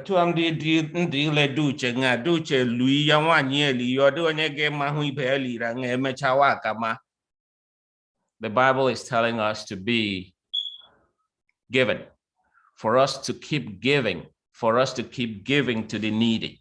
And we have this obligation because God has blessed us. We all know what is going on in Nigeria, and we all know how needy they are. Needy in the sense that they lack good healthcare system.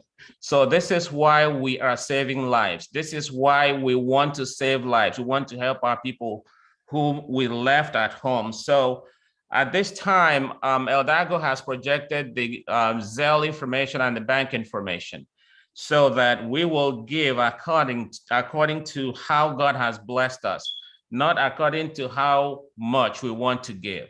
If God has pressed onto your heart to give, please do give. When we do so, God will continue to bless us and he will continue to prosper us. In Jesus' name I pray. Amen. The press team, please give us a short chorus while we're trying to make our payment, or sorry, donation to ENSDANY's coffers. Oh, what a wonderful, wonderful day that we'll never forget. After a wander in darkness away, Jesus, my Savior, I met. Oh, what a tender, compassionate friend. He met the needs of my heart. Shadow dispelling with joy I am. He made all my darkness depart. Heaven came down and glory filled my soul. When at the cross, my Savior made me whole. Oh, my sins were washed away, and my night was turned to day. Heaven came down and glory filled my soul. Born of the Spirit with life from above, into God's family divine. Justified fully through Calvary's love. Oh, what a standing is mine. And the transaction so quickly was met. When as a sinner I came, took up the offer of grace he did proffer. He saved me, oh, praises dead then. Heavens came down and glory filled my soul. Oh, when at the cross my Savior made me whole. My sins were washed away, and my night was turned to day.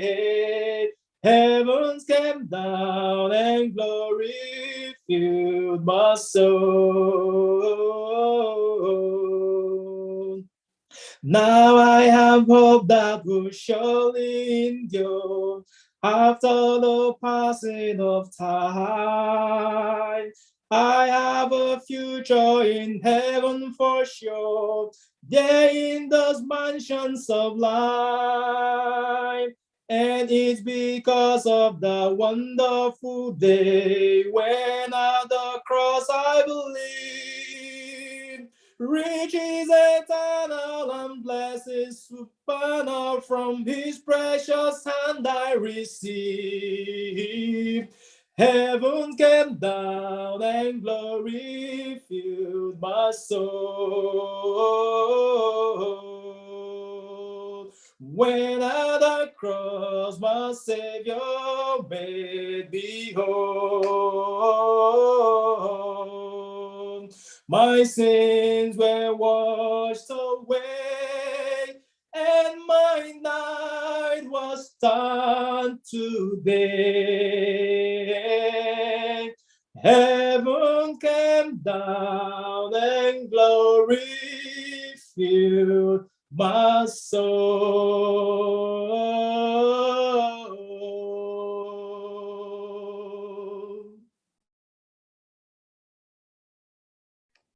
Shall we pray?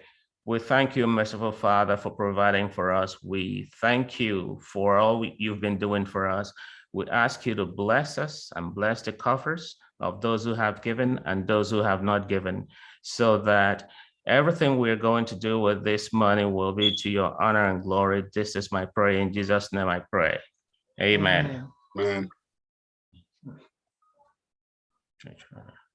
Okay.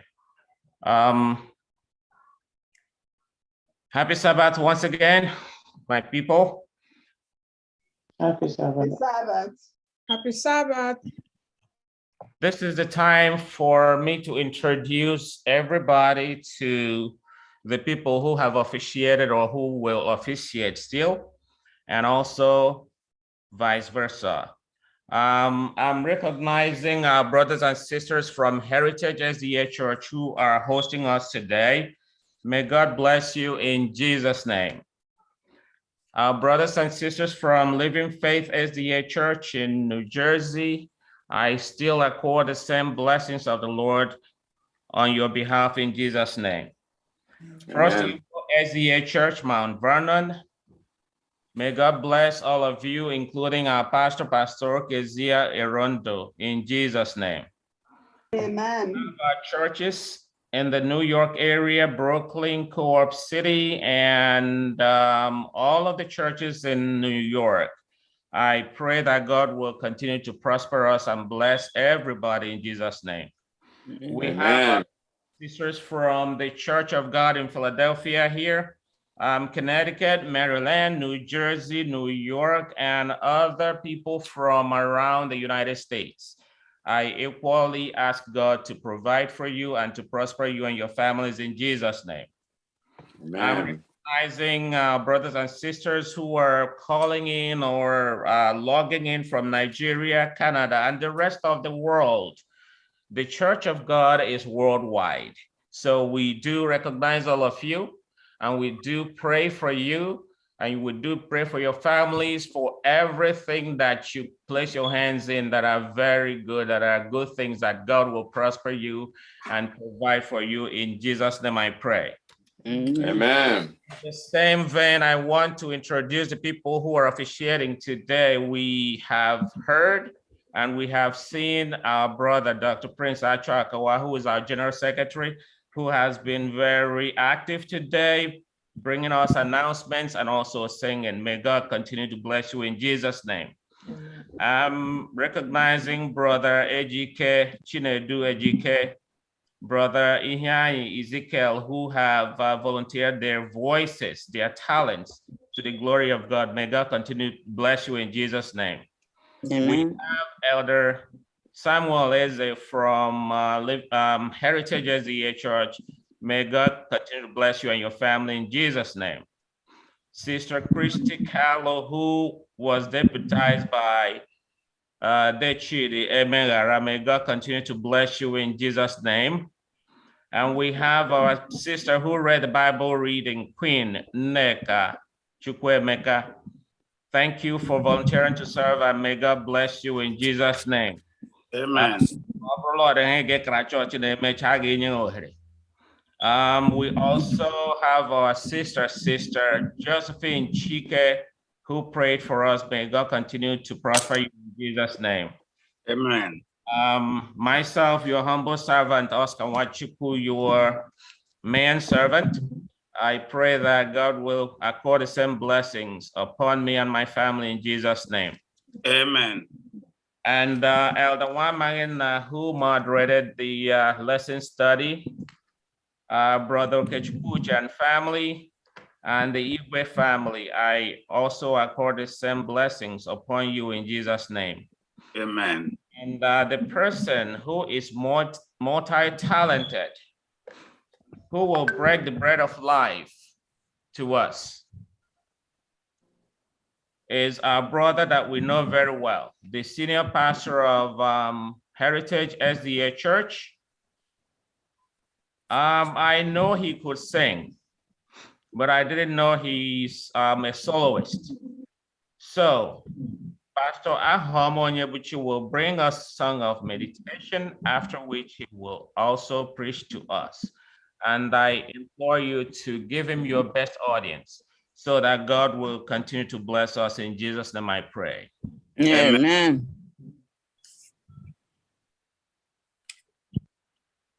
It's about God's people. Please, whoever that is the coordinator, could you grant me a little power to have authority to share something? I just need small power, not too much. I'll hand over to you after sharing this.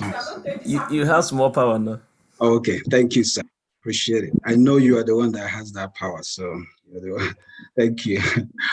Elder, let me not say, unfortunately, it's not as if that I am running away from responsibility of singing. I sing, but today I chose to preach, but I'm going to feature some people that will sing for us the song I really want to use today before the message. So please, if you don't mind, may I humbly disappoint you from singing, but let me see if I could preach, not too much.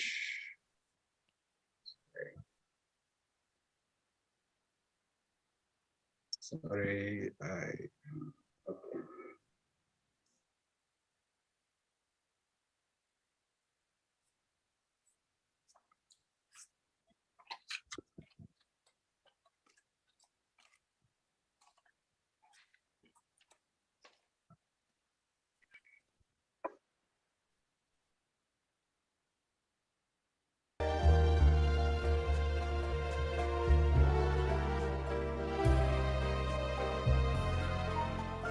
Most of the tempest is raging, the billows are tossing high, the sky is overshadowed with blackness, no shelter or help is nigh. Carest thou not that we perish? How canst thou lie asleep when each moment so madly is threatening our grave in the hungry deep? The winds and the waves shall obey thy will. Peace be still, peace be still, peace be still. Whether the wrath of the storm tossed sea, or demons, or men, or whatever it be, no water can swallow the ship where lies the master of ocean and earth and skies. They all shall sweetly obey thy will. Peace be still, peace be still, peace be still. They all shall sweetly obey thy will. Peace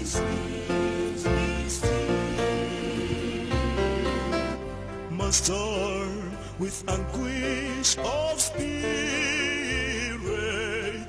I bow in my grief today.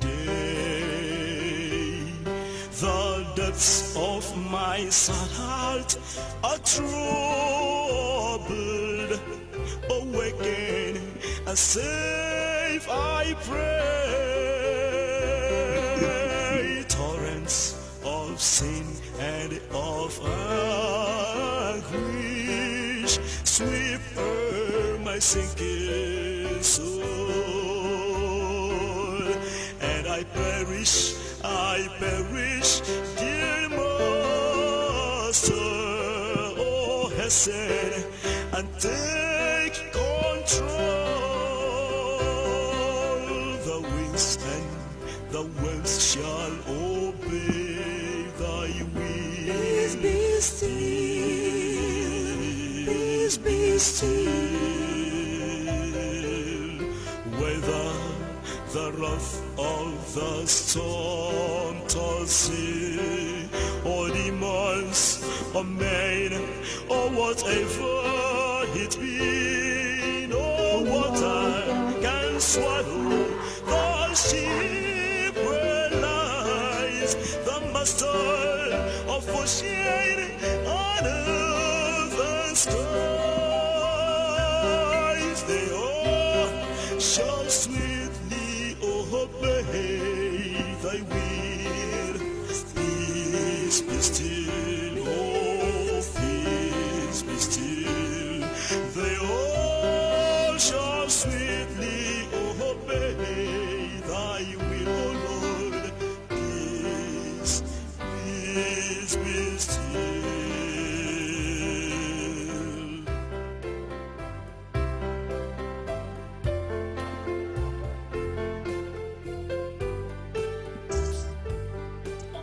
Drink your water, your hiccups. Master, the terror is over. The elements sweetly rest. As sun in the calmlet is mirrored, and heavens within my breast. Linger, oh blessed Redeemer, leave me alone no more, and with joy I shall make the blessed harbor and rest on the blissful shore.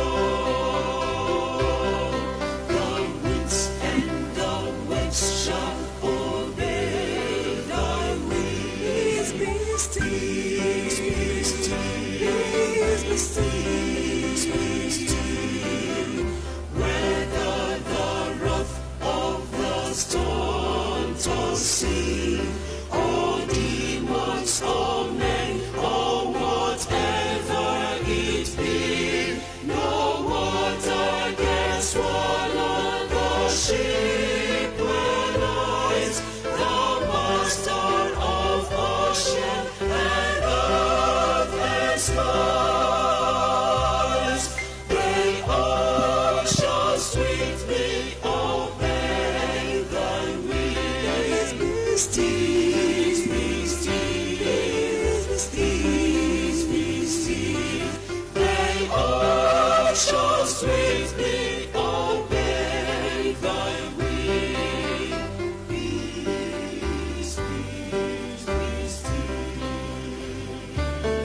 They all shall sweetly obey thy will. Peace be still, peace be still, peace be still. They all shall sweetly obey thy will.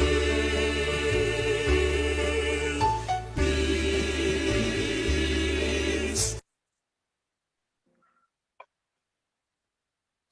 Amen. Amen. Amen. Beautiful.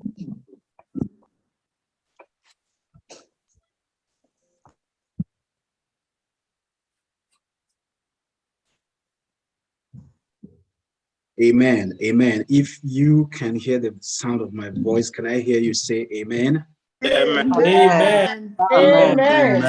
Amen. Amen. Amen. Okay.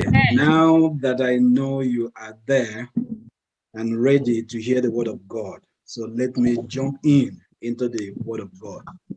Elder Oscar has done a marvelous job to do a good job to introduce everyone, recognizing everyone. Elder, I recognize you. I recognize your family every time sitting together. May the unity of the Lord depend on you and stay with you forever in Jesus' name. Amen. For the Lord, for ENSDANY, may the Lord bless you and the leadership team of ENSDANY in Jesus' name. God's people, my wife is here. Blessed be the name of the Lord that I could preach today with my beautiful wife around. She is hiding somewhere. My son is also here. Thank God for them. And they have been the ones praying for me. And I thank God for that. Blessed be the name of the Lord. I just want to pray. Oh, okay. That's Oriako, one eating the money. All right. Let's go to the word of God. James chapter 1, verse 12. Our sister read it for us. I don't know the version that she read, but my own version, if someone is mute, please can you? My own version is New King James Version. And just one verse, James chapter 1, verse 12. Blessed is the man, and I will also add woman, who endures temptation.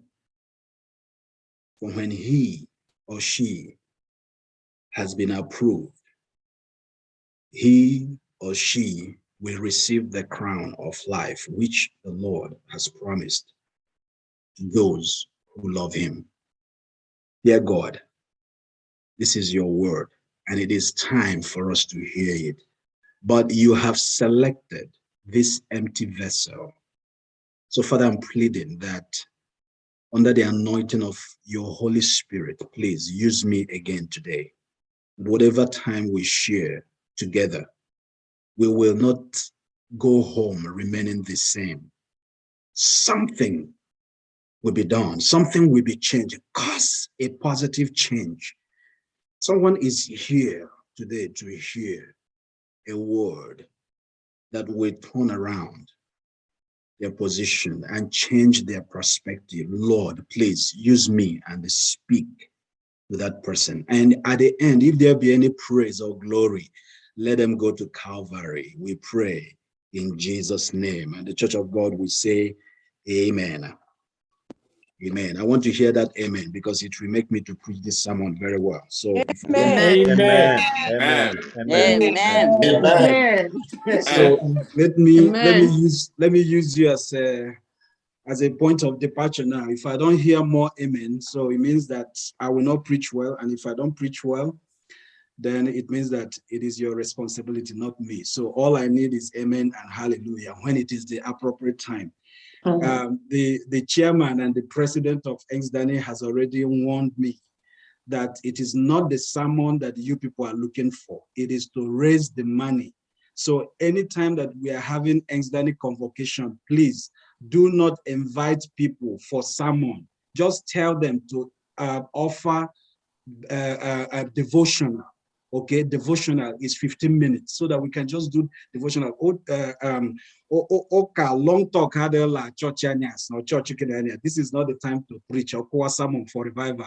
A lot. So because of that, in that spirit, I want to lead, in that, so that next time we're going to have convocation, elder, put it there, just devotional.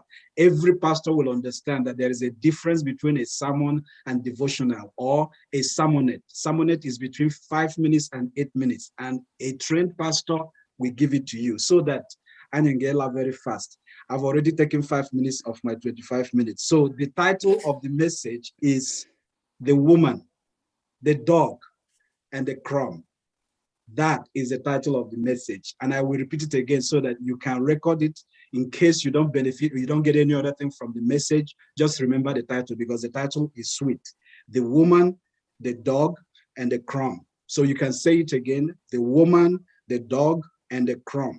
The woman, the dog, and the crumb. And we took our Bible text from James chapter 1, verse 12. Blessed is the man, that woman, that man, that faithful elder, that faithful deacon, that faithful deaconess. Blessed is that Adventist Christian who perseveres. I want to use the word persevere because we'll come to that word again to look at it. Persevere, that's New International Version, persevere. Blessed is that auntie. Blessed is that uncle. Blessed is that brother. Blessed is that one who perseveres, who doesn't give up till the end. Why? The story is told in the book of Matthew, chapter 15. This powerful story, I love this. Before, if you're a member of my congregation, you will understand that I just don't start that story, that message there without drawing back. Okay, the message I'm talking about, the story I'm talking about is Matthew chapter 15 from verse 21. Verse 21, something happened there to 28. Just very simple, small story, but it captures attention. But that story didn't start there. So I wouldn't want you to focus your attention on there and remain there. No, let's go back to what happened. What happened? Quickly, very quick summary. What happened? Jesus Christ just decided to retreat, to have a retreat. I call this a leadership retreat. Okay, leadership retreat. He has been going through a lot. Go back to chapter 14. Many things have happened there. He was rejected in his own land. If you read the Bible with me, he was rejected in his own place. Okay, they were following him, the Jews, the Pharisees, the scribes that he came to, they were all accusing him and they haranguing him. He didn't have peace. Okay, there was so much drama. And also in chapter 14, you will also see that something huge in that Matthew chapter, something huge that affected Jesus, personal grief, personal loss, the beheading of John the Baptist. Many things were happening, and good things too were happening. It was also that chapter that he did that marvelous miracle of feeding the 5,000. And after that, there was another miracle that he did. He walked on the water. Things were happening. It was not just a very simple, boring moment for Jesus. Things were happening. And Jesus was also dishing out teachings that were so hard. He was giving it to them back to back. Bad teachings, hard teachings. They call it bad teachings, but he called it hard teachings. And so many things were happening until Jesus needed a quiet time. Quietude is very, very important. Sometimes we need to retreat. Sometimes we need to take time to go refresh. Whatever we reinvigorate, rejuvenate, whatever that we need to do, okay? We need to take time to read something. Jesus Christ encourages quietness, quietude. The Bible says that early in the morning, he takes time before everybody wakes up and they have a meditative quietude. It is time for us to acknowledge that in our lives. We work, make the dollars. Let's take time and they have some quiet times and they refresh. Because this money that we make, we need to take time to eat it before people will use it to buy the best casket for us, So let's take time to refresh, rewind, rejuvenate. Jesus did this. And so he departed. The Bible says that he traveled he went outside his comfort zone. That's what it means. He traveled to the region of Tyre and Sidon. This was a place where is not a Jewish territory. This was a Gentile territory. And some teachers will say that Jesus went there for a retreat, But I come here to tell you that from my own understanding and the studying the word of God and my faith and conviction, I tell you that Jesus does not do anything without a reason. There was a reason Jesus chose that place, that time for that retreat. It could be because of that woman that we are looking at. People say that he took time to go for a retreat, but something unnatural, something divine, a divine mission is okay. Because any city that Jesus, any sand, any soil that he enters, a miracle happens. Wherever his name is mentioned, miracles happen. So if his name is mentioned here at this ENSDANY convocation today, miracle will happen. Surely it will be so. Amen. Amen. Then Amen. Jesus went up. There's a lively church here, praise the Lord. Jesus went up, and behold, as he went up there, people gathered round. So, as usual, all kinds of multitudes, all kinds of people who want something from. There is no place Jesus will go to that people will not want something from you. You know, even we human beings, as human beings self, if you have something to offer, you know, people will always come around and flock around you. If you have something to offer, especially when you have money, when it is time that you're making money and you're contributing, you will have people. Success has no orphan. Success is not an orphan, but failure is an orphan. So Jesus had something to offer. So that's why everybody was around him. But many people, in fact, let me tell you, all of them, if you summarize the Bible, you find out that all of them had misguided opinion about Jesus, misguided thoughts about Jesus. Whereas the Romans thought that Jesus was this political figure and they wanted to drag him, and they thought that he was a competitor. The Jews thought that he was also a political figure, that he was the Messiah they were looking for. Even the disciples, the elders, the pastors who were closer to the master did not understand the spiritual mission of Jesus. Everybody did not know who Jesus was. So when this woman came rushing to Jesus, asking, Jesus, Son of David, have mercy upon me, you will think and imagine and believe and feel that Jesus, the master, the problem solver, the Messiah of the whole world, will jump boldly forward and clear the audience for this woman to come. After all, the Bible says Jesus is the one who says, come unto me, all of you who are heavy and who are weary and heavy laden. And so this woman has a very big problem. And she knew that no one could solve. She has read the story. This woman came prepared. She had done research about Jesus. This woman had been worshiping Jesus secretly. You may think that you coming on the Sabbath day as an Adventist worshiping and the Sabbath school every time, that you have Abraham as the father and you have automatic way to heaven. No, there are others who are not converted, who are not baptized, who are worshiping the Lord. And so God's people, this woman came to Jesus with the knowledge of God, with the knowledge of the one. There is something. It's not about the faith alone.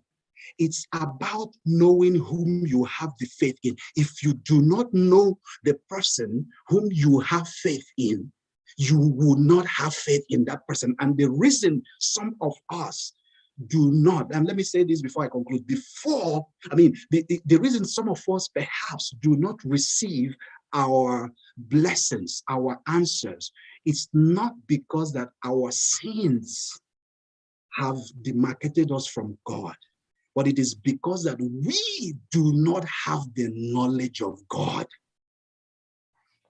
We don't know who God is. We think that God is a human being. So we approach God as humans. But the Bible says that God is a spirit. And anyone who comes to God must come to God in spirit and in truth. If there is no spirit in you, the spirit things are spiritually discerned. It's only the spirit people that will understand the spiritual conversations and communication. So that's the reason why this woman came. What was the first thing that a Gentile would do to a Messiah, a Jew? She came rushing boldly forward. She did not just come to ask questions. She said, Jesus, son of David. Do you know what that means? That means that she recognizes that the salvation comes from no other place except in Jesus and Jesus alone. She's a Gentile. She knows that this was it. So this was the opportunity. And you would think that the master will recognize that, oh, this woman, oh, what a woman. But no, what did Jesus do? What was the first thing Jesus did? 3 things before we go. What was the first thing that Jesus did? The first thing that Jesus did is that Jesus ignored her. Jesus put her on extinction. Jesus ignored her. Jesus put her on red. You know how you will be chatting some people on WhatsApp, right? And you put it there and you send them a message and they will put you on red. They'll put you and it will show. That's how it looks like. Jesus ignored this woman even after she did that. But that was not the only thing. You would think that Jesus, the Messiah, will give a good attitude. Jesus was giving an attitude, as we say it here. How? Messiah, merciful, compassionate God, to add salt to the injury. Look at what the disciples did. The Bible says that his disciples came to the woman. This man, they came to the woman, or the bouncers or the ushers, send her away. Let her go. Or she cries out after us. We have more important things to do. Jesus was not sent for the Gentiles. Jesus was sent for us, the Jews. So salvation has to start with us. We have important matters. Send her away. For God's people, I think I would have given up, because what kind of a master is this? Begin to feel that Jesus is so proud. He's so highly lifted up. There is no one like him. So majestic. What kind of person is this? I thought they say he was merciful. Do you know that this woman had done a lot of research? Let me calm down. Let's get there. The second thing that happened, which became so much interesting to me, is this. After the men, these disciples, urged this woman to go away. Woman, shut up, get away, you're disturbing us. You would think that this woman would give up. But the Bible says that she didn't. She didn't. She cries out the more. Then the second answer to Jesus also broke my heart. Can you see that? In verse 24, Jesus said, I was not sent except to the lost sheep of the house of Israel. It means that this woman has been barricaded from salvation. It means that there is no more hope. It means that there is no more Gentile. It means that the remnant has been closed. The 144,000 has been chosen. No more. I wish you understand what I'm talking about this morning, but let me keep on going. I feel like preaching, but I know that Oscar is looking at me. Let me calm down. I have 10 more minutes. Let me calm down. But the third thing that really touched me was that after Jesus even said that there is a barricade, that there is no salvation for this Gentile, this woman said, hey, Lord, look at. She said, verse 25, then she came and did what? God's people, look at what happened. This is the problem we're having. I wish I was standing on the pulpit. I would have jumped up. And what did she do? She worshiped. The Bible, I don't know if it's your own. The Bible says that she worshiped. She came, which means she came and fell on the ground and worshiped and said, Biko Bahara Jesus, whatever my ancestors have done to you and the Jews, Bahara, I'm sorry.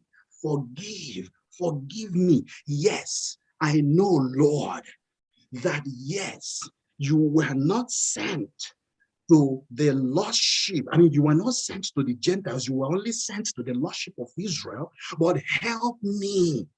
Help me. I come to you realizing that you alone has the power to cleanse and make my daughter well. Help me. Lord, I am not just asking for anything. I'm just asking for you to help me. But look at verse 26. 26, that's the third thing Jesus did that I didn't like. Jesus said, this was the slap of the century. Jesus said, it is not good to take the children's bread and throw it to the little dogs. To the little dogs, not even the big dogs. We're talking about small puppy. We're not talking about bingo. We're not talking about bingo, the ones that will do home, all these Alsatian dogs. We're talking about puppy, the little ones. It is not good. And what does that mean? Do you know that this woman still didn't give up? She didn't stop there. She continued. She had every answer for Jesus. This was an intelligent woman. She had done her research. Look at her response. Look at the response that he made the master of the universe to give the best compliment ever given. Look at the word. Look at the compliment. Look at her. Look at the message that she said. She said in verse 27, yes, Lord. Yes, Lord. I need no other evidence and no other argument. You are right, Master, because you know everything. Yes, Lord. But if it may please you, yes, Lord. Yes. Even the little dogs, Lord, even the little dogs eat the crumbs which fall from their master's table. Yes, Lord. I know I'm a God, and I know I'm a dog. Yes, Lord. I know that I am not part and parcel of the Abrahamic blessing promise. I know I am not. But yes, Lord, could you remember what God told Abraham in Genesis chapter 12, verse 30? Could you remember, Lord, that Abraham shall be blessed and all nations shall be blessed through Abraham? Yes, Lord, I know I am not from the lineage of Abraham, but Lord, the blessing of the Lord falls upon both the Gentiles and the Jews. Yes, Lord, I know that I am not qualified to call your name because I am not baptized, I'm not spiritualized, but Lord, your grace is not going to be denied to anybody. Yes, Lord, there may be a barricade, a physical barricade. There may be a physical barricade. Yes, Lord, but the grace of God is reachable. Yes, Lord. I know I do not deserve. I do not deserve. But Lord, I know you can give it to me. Yes, Lord. I have read about you, Jesus, that this is not the first time you're doing what you're about to do for me. You did it for that woman with the issue of blood. Jesus, could you refer back to the Old Testament? What about Ruth? Ruth was a Gentile, Jesus, but she received the blessing of Abraham. What about Hannah? What about all those people? Jesus, I have read that even though that I'm not from Abraham, I am qualified to receive the blessing of Abraham. Yes, Lord. Amen. That is how I come to you, God's people. And that is the reason why Jesus looked at this woman. Looked at this woman. It's not about, this woman was an example of brain and brown and spirituality mingled together. This woman was humble. And that's because that she loved. She was motivated by love and faith. Love and faith. Love for her daughter, faith to the master. Love for her daughter, faith to the master. You will do anything for your child. Oh, blessed be the name of the Lord. You will do anything for your child. Yes, Lord. You don't love that child. Love for the daughter, faith for the master. That is what propelled this woman. And God's people, James 1 verse 12 says, James uses the word perseverance in New International Version. That's what he says. Perseverance. Say, blessed is the one who perseveres under trial. God's people, there is no testimony without trials. There is no testimonies without tests. Even Jesus Christ says it in John 16:33. In this world, you will have tribulation, but be of good cheer, for I have overcome the world. Jesus even said, the word of God says that you will fall. You will, when the water comes to swallow you, you will not be swallowed. The fire will not consume you, but the fire will come. The water will come. But the blessing of the Lord, the grace of the Lord is that they will not consume you. Hallelujah. Amen. Another word for perseverance, another word just before we go for perseverance is tenacity. Tenacity. If you don't remember this word, tenacity.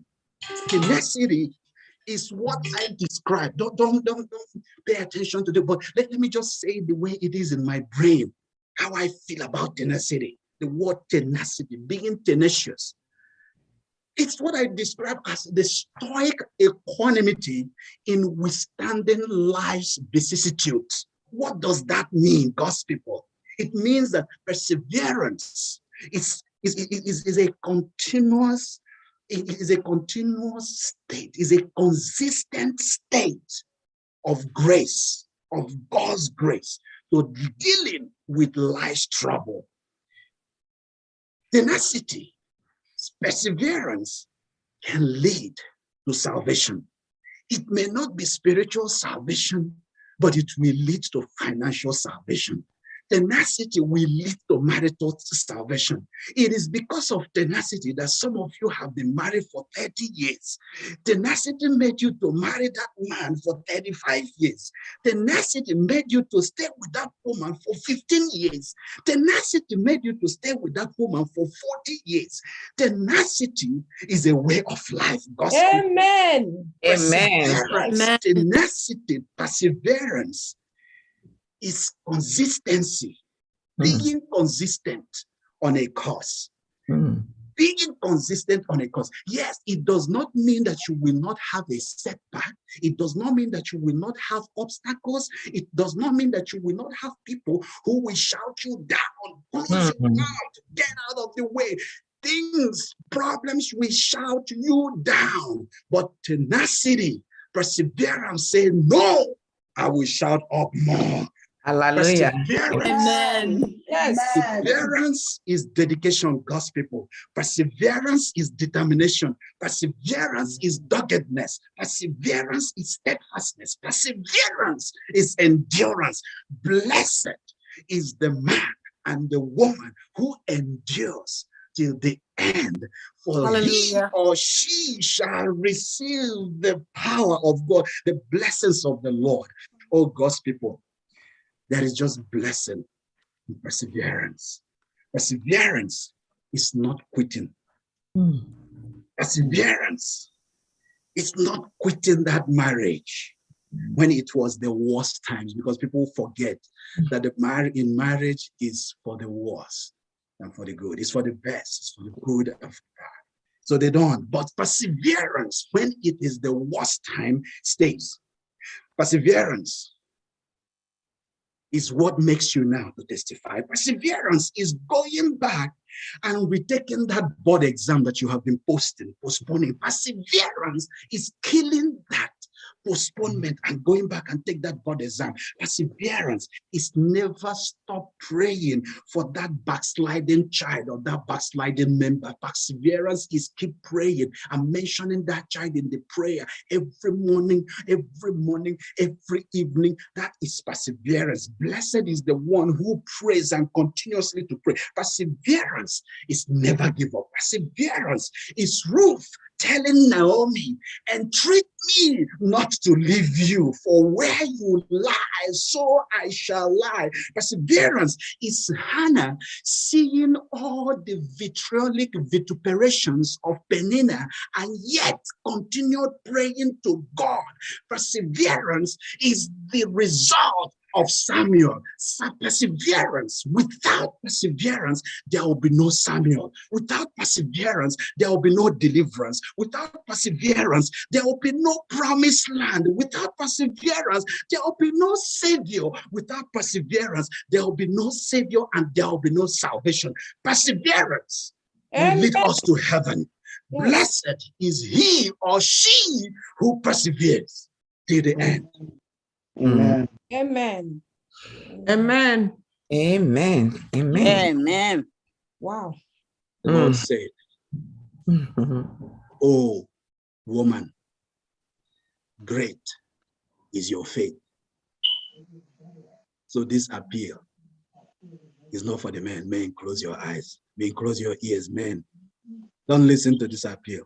Because men, sometimes we can have obia, but this woman has women have some soft heart, you know, except some of them do anyway. Thank you, Pastor. But yes, you're welcome, my sister. But this appeal, God's people, is for the women. Listen.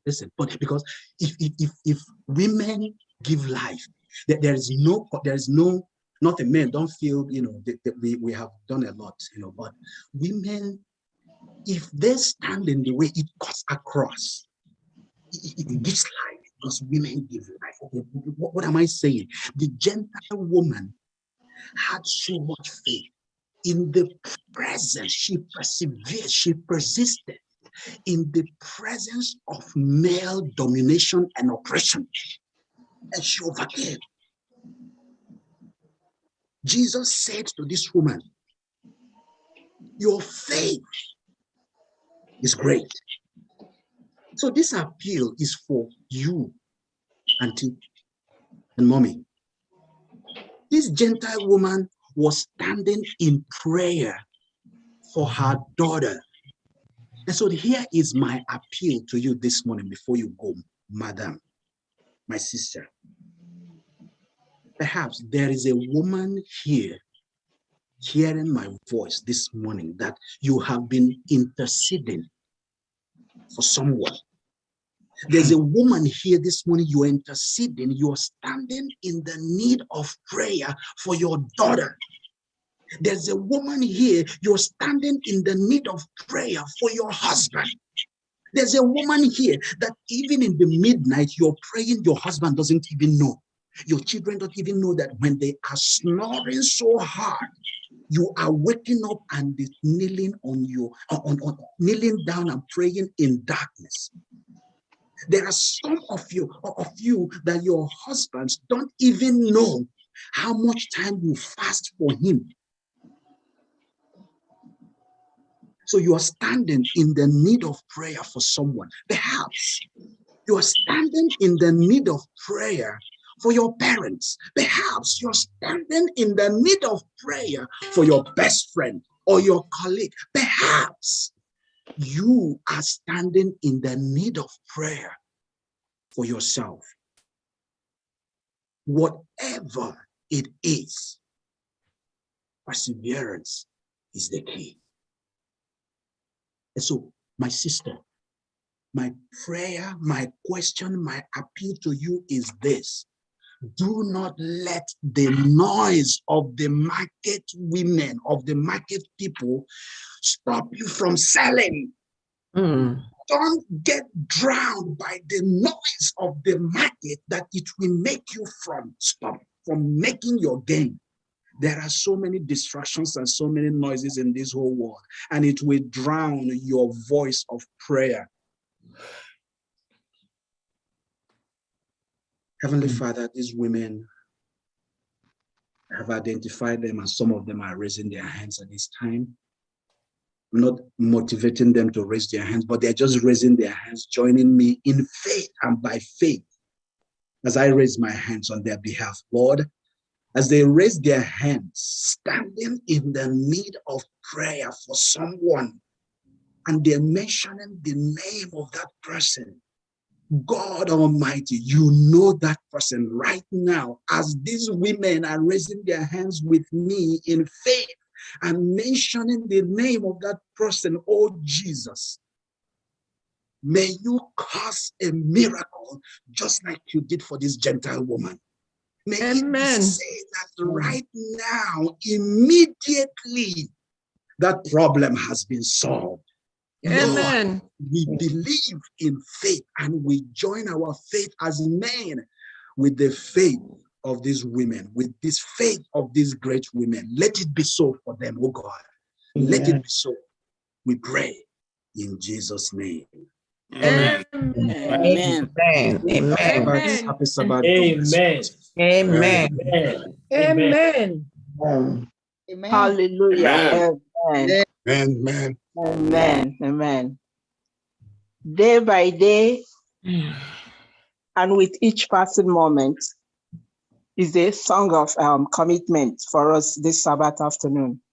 It's taken from hymn number 532. So day by day, with each passing moment, strength I find in trials I meet here on earth. Amen.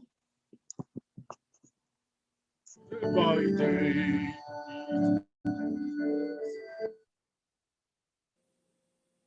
day by day,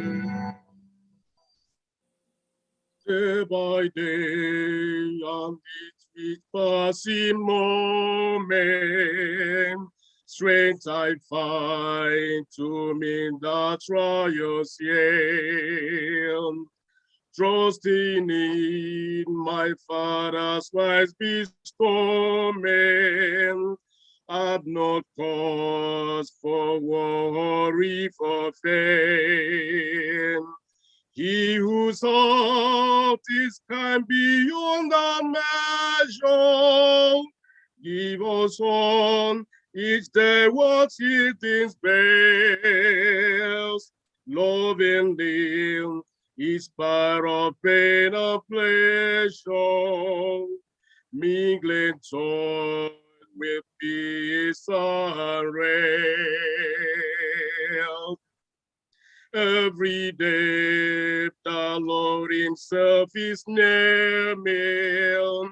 We rest found, show mercy for each hour.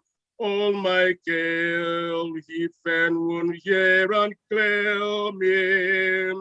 He whose name is Counselor and Power, the potential of his and treasure, is a charge that on himself he lay.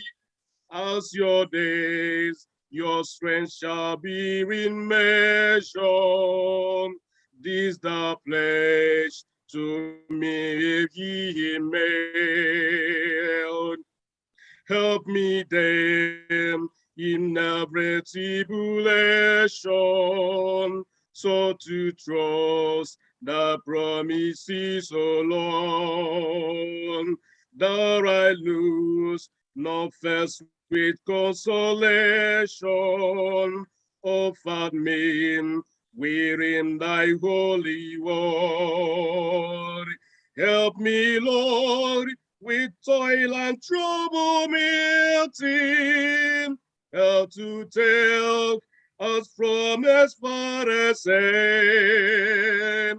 One by one, the days, the moment fleeting, till I reach the promised land. Help me, Lord, when toil and trouble meeting, help to take us from a farthest end.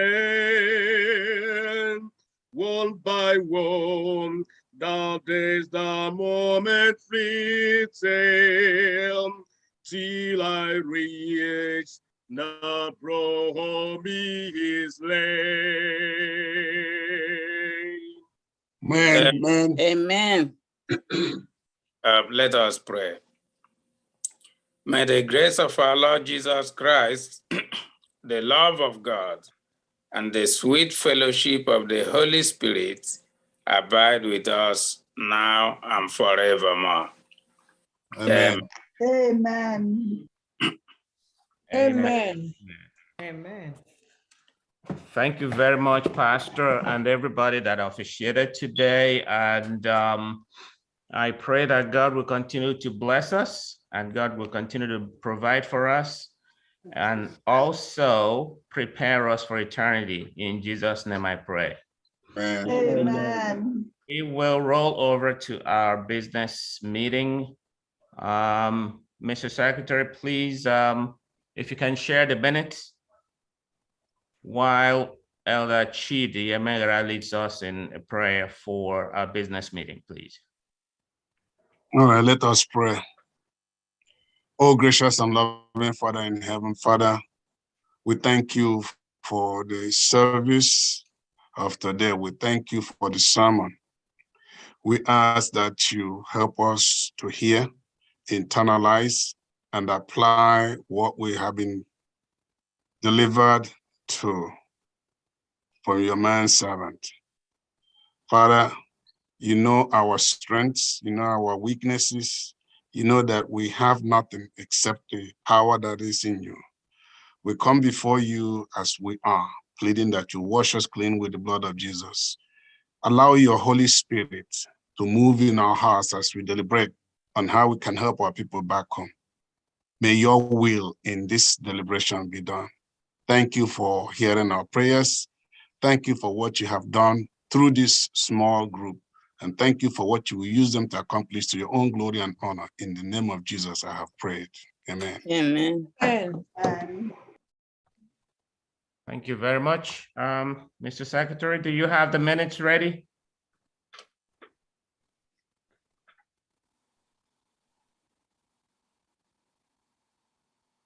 Yeah, that is about to project it. We're projecting. Okay. Good, thank you.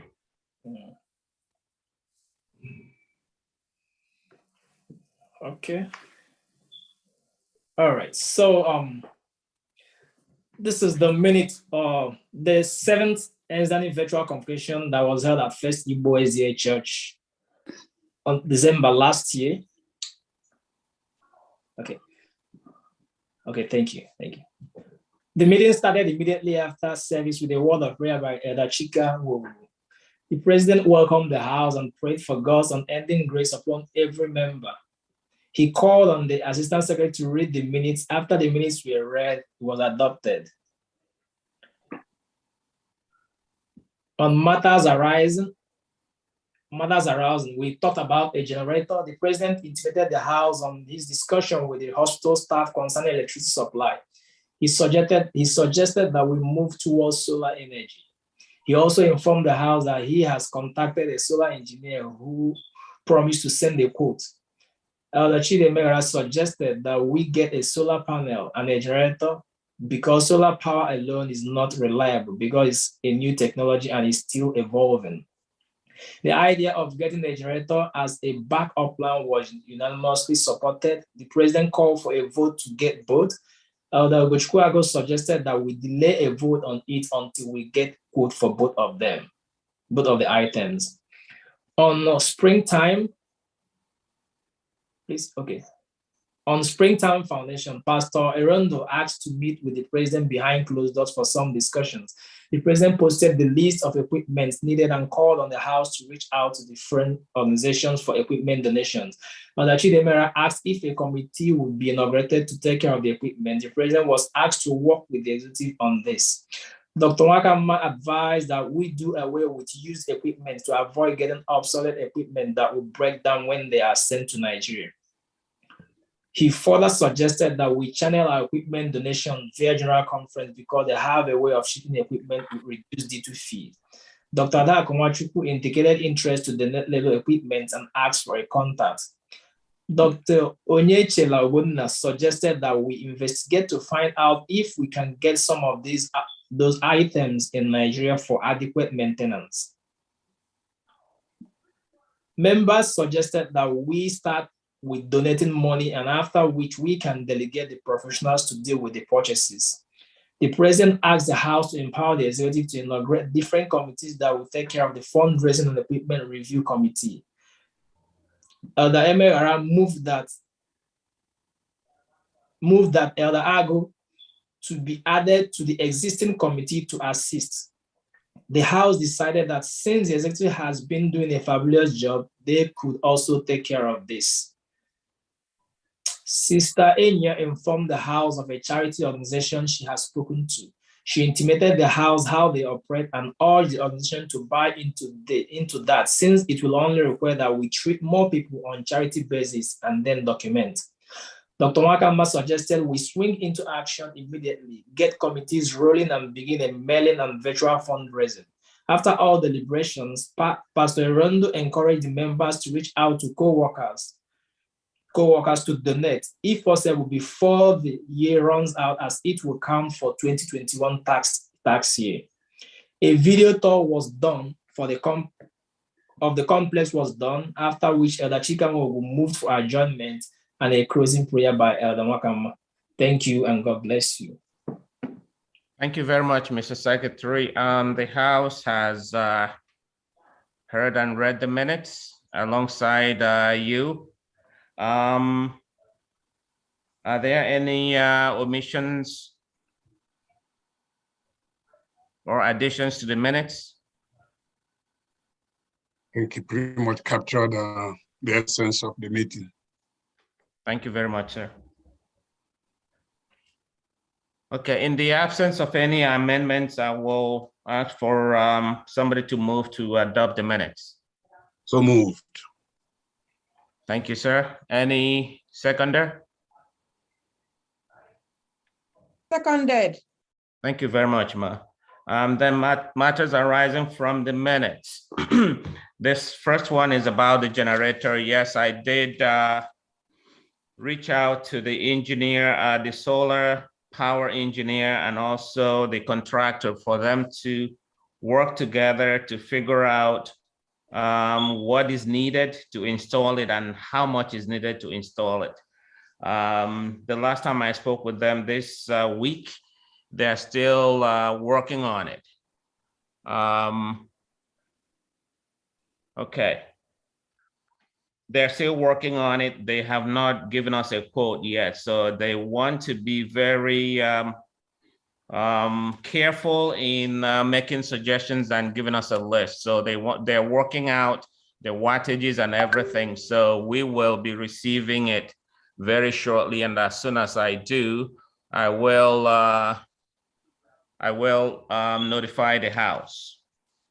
Any thoughts, any contributions on this?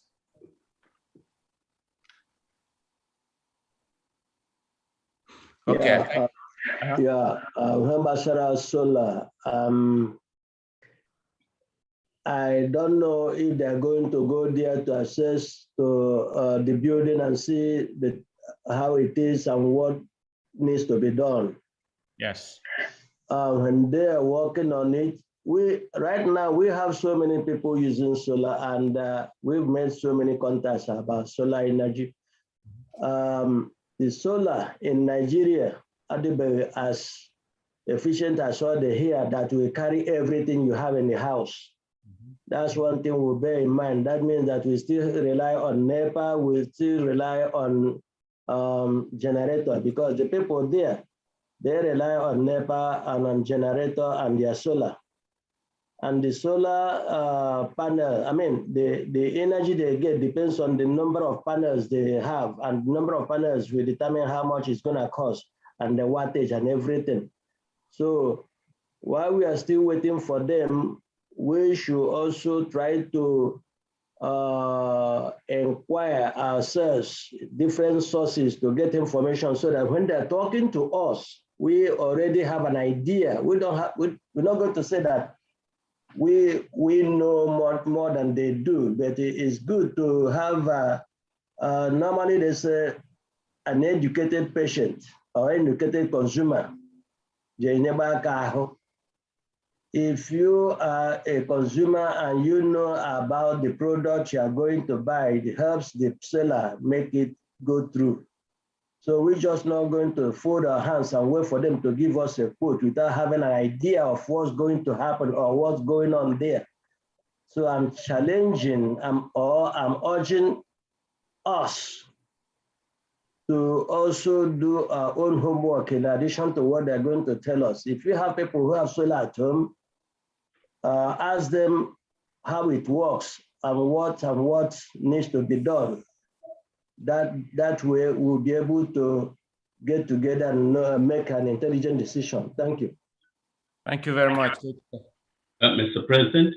Yes, sir. Okay. For 3 months now, they have not calculated whatever it is that we need in that small place. Is the delay because we don't have the money or they don't know what they're doing? Thank you very much, Josh. It's not about money. They have not even given us any quotes yet.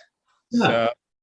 So why are they delaying? And is that how they do their business? 3 months. Okay. I'm not serious. Yes. Depend the mark on that, No, I contact her way before the last ENSDANY, contact her way after the last ENSDANY, contact her way different times since then. So, yes, sir. Yes. I mean, you have done so much for them to be active in what they are doing. So, do you think we should rely on these people? Yeah. What I did on Thursday was to contact 2 other people that I was referred to. So I will, I don't think we should rely on them anymore. So the other 2 people are solar energy dealers, and also they will inquire about the generator too. So, and I'm urging anybody who knows anyone, I think, yes, there are 2 people who have spoken to me about solar energy here. So I will ask anybody, everybody, any of us can inquire to get us some quotes, have them go there and check the building out and see what quotes they can bring to us so that, like Dechika said, we can make an informed decision before selecting anyone to do it for us. Mr. President. And you know, the prices of things are gone up now more than 3 months ago. Yeah. Mr. President. Yes, sir. Any solar battery or energy that will not carry 220 is not sufficient. Has to be 220. That's what will be able to function effectively. Over here is 110. Back home is 220. So whoever is giving us any estimate, it has to be on a solar energy or battery that will carry 220. Be able to carry 220. Thank you. Thank you very much, sir.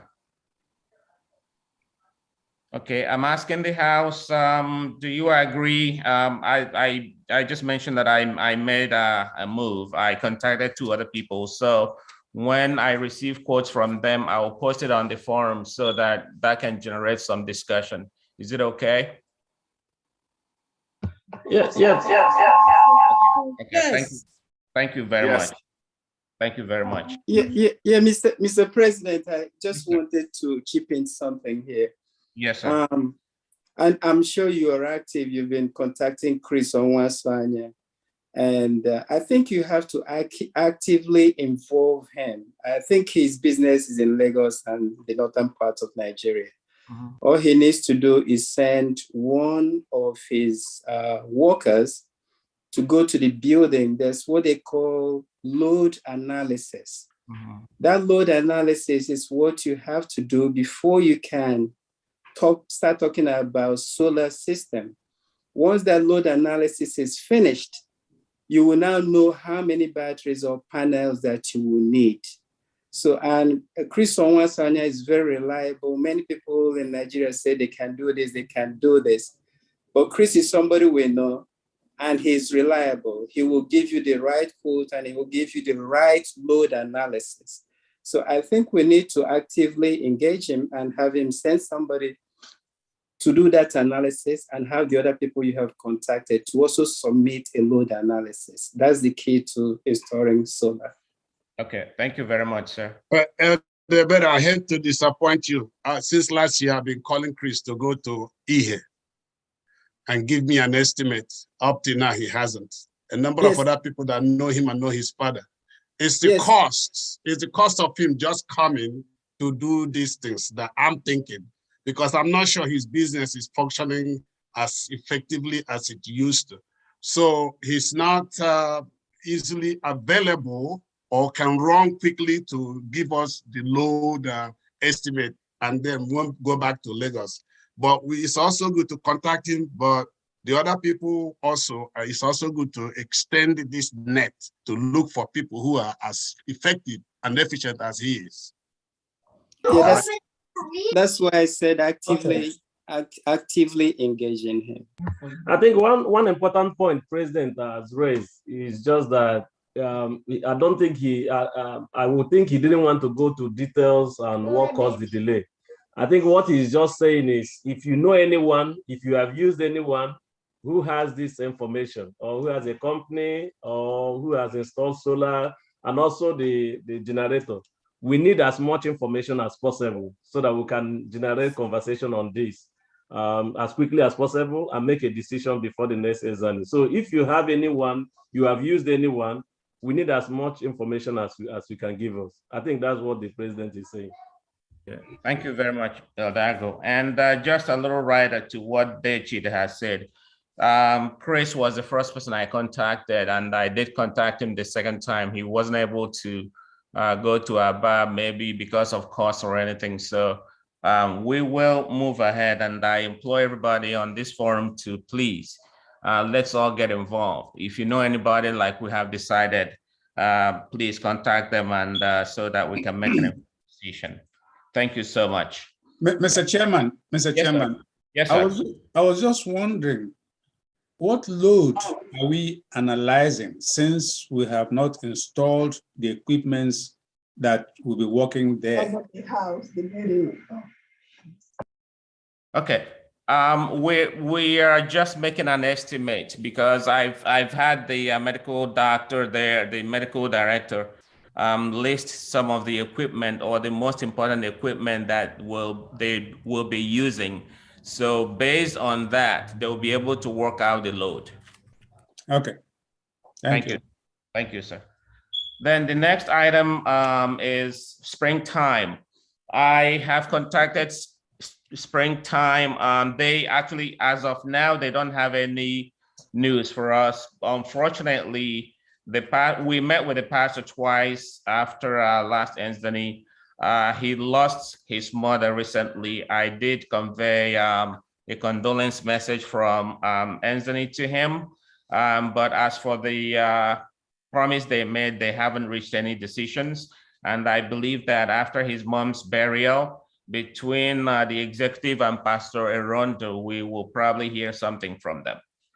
Then, in order not for us to keep folding our arms and waiting for them, this executive, like we have charged us, did some analysis, and we did some evaluation of the equipment that we sent the list on the forum. And with some professionals among us, we believe that we can start running that program, running the hospital or the maternity with minimal amount of equipment, some portable equipment that could get that place started, so that if springtime decides to join hands, or any other establishment or any other individuals can join hands, then we'll begin to expand. Instead of leaving the building fallow, we will start with at a small scale. So to that effect, we have a list. We have actually, compressed the list to a number of items, number of equipment that will be useful. And this number here may be a little too much, or maybe a little, we can use much less number of equipment. We'll go, if you can project the list I sent to you, so that we will look at the list so that this house will be able to see what we need in the meantime to start off the maternity building instead of waiting for big equipment to come in. I believe that some of the doctors here, you can run a mini lab or a mini clinic without the use of big, very large equipment. So we have a list here that we brought out for the house to look at. Can you resend it? Yes. Okay, President. Yes. Okay, maybe you can start by showing us what the list they had before and the compressed one. So that will help us know the difference. Okay. The list we had before, let me repost it. Or if any of us has it, then we can share it.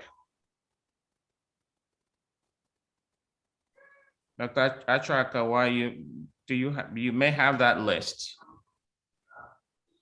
while I look for the other one.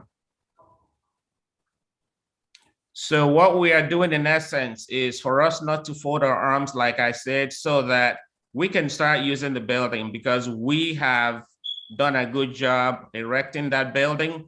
Then equipment will not deter us from doing what we're supposed to do. We can start off on a small scale, then expand as time goes on. Okay, I have found. Okay, I'm sending it to Eldago so that he can project. Okay, I'll send it to Eldago too, the compressed one. Yeah. Okay. So while we are waiting for the list to be projected, the recommendation of Sister Roslyn Enya, we are working with her. We are looking into it so that we can apply to other nonprofit organizations who may be able to help us. And as we all know, these things are slow processes, but as God would have it, we might make, according to what he has proposed for us, we might make a little headway. But in the meantime, we want to start doing something until help comes. Okay, this projected list is the list that they gave us from Issue Guaba. So that's what the medical director there compiled. So you can see some of them have numbers like anesthetic machine with remote control touchscreen, about 3 of them. So if we decide to do something, we can start with 1. Things like oxygen concentrators, we know that's very important, that's 5. And the cost is about 7,500, that one is okay. We have one that says diathermy machine, and the description about 6 of them.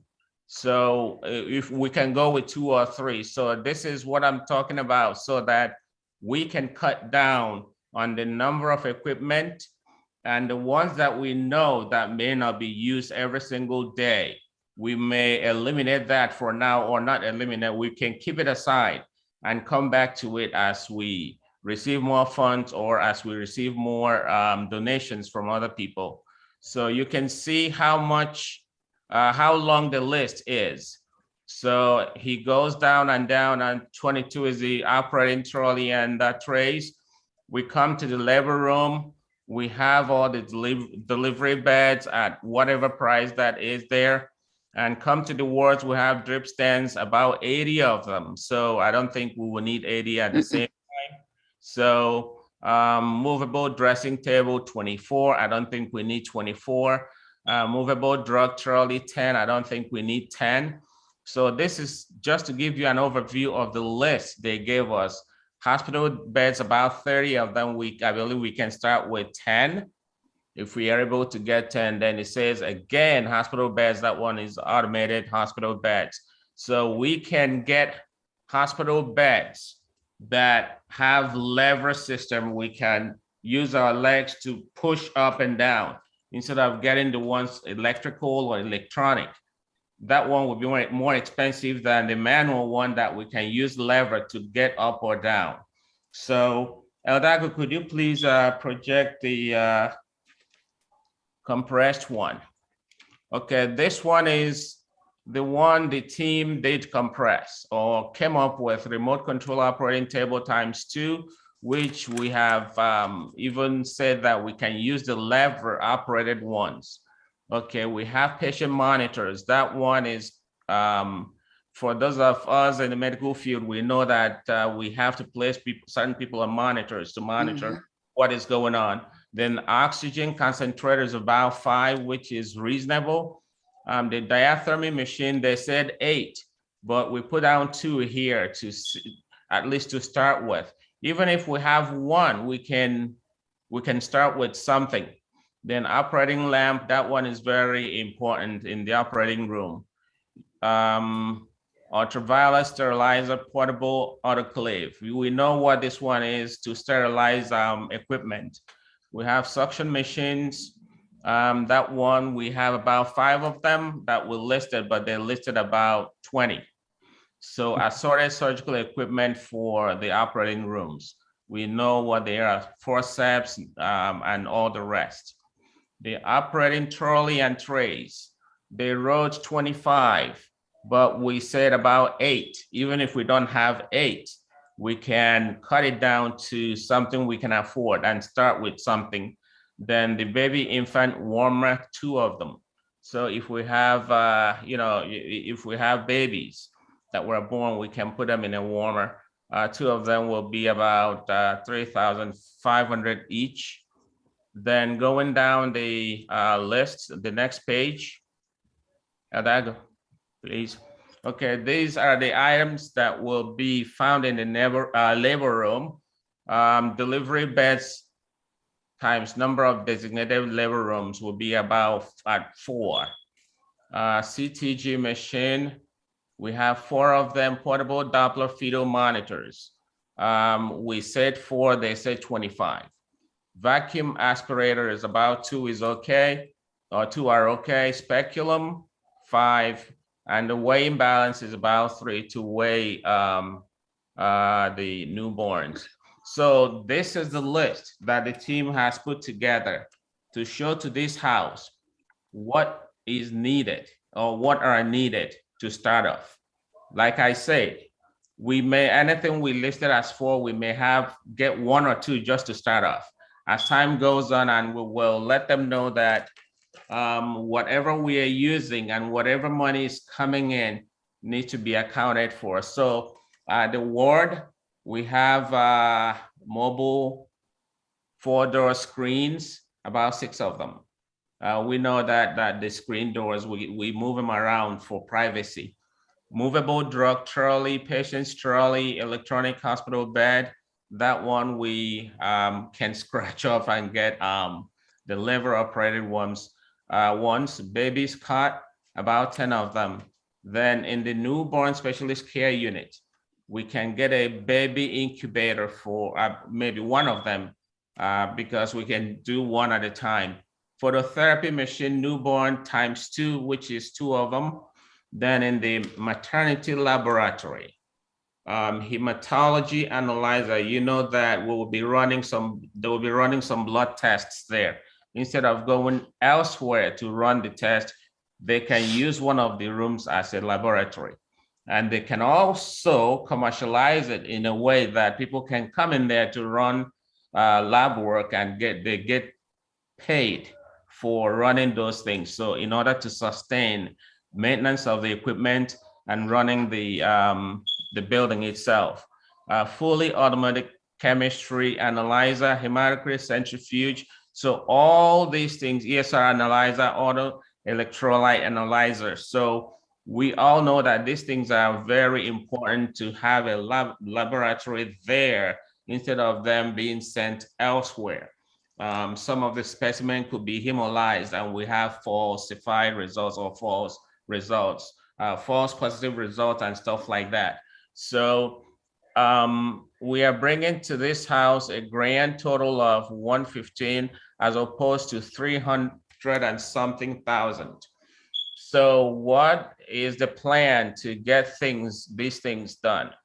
The plan is to do 2 fundraising events. One in June and another in September. Depending on how much we realize in June, we can obtain some of these materials, some of this equipment, and kick off. However, we can still do the second fundraiser in September. It's not going to be for ENSDANY members only. We will invite other people. We will invite some associations. We will invite all and sundry to come help us raise funds to purchase this equipment. I'm gonna give room now for, I have Doctors Onyechila and Dr. Achakawa here to help out if I have missed anything. Thank you very much.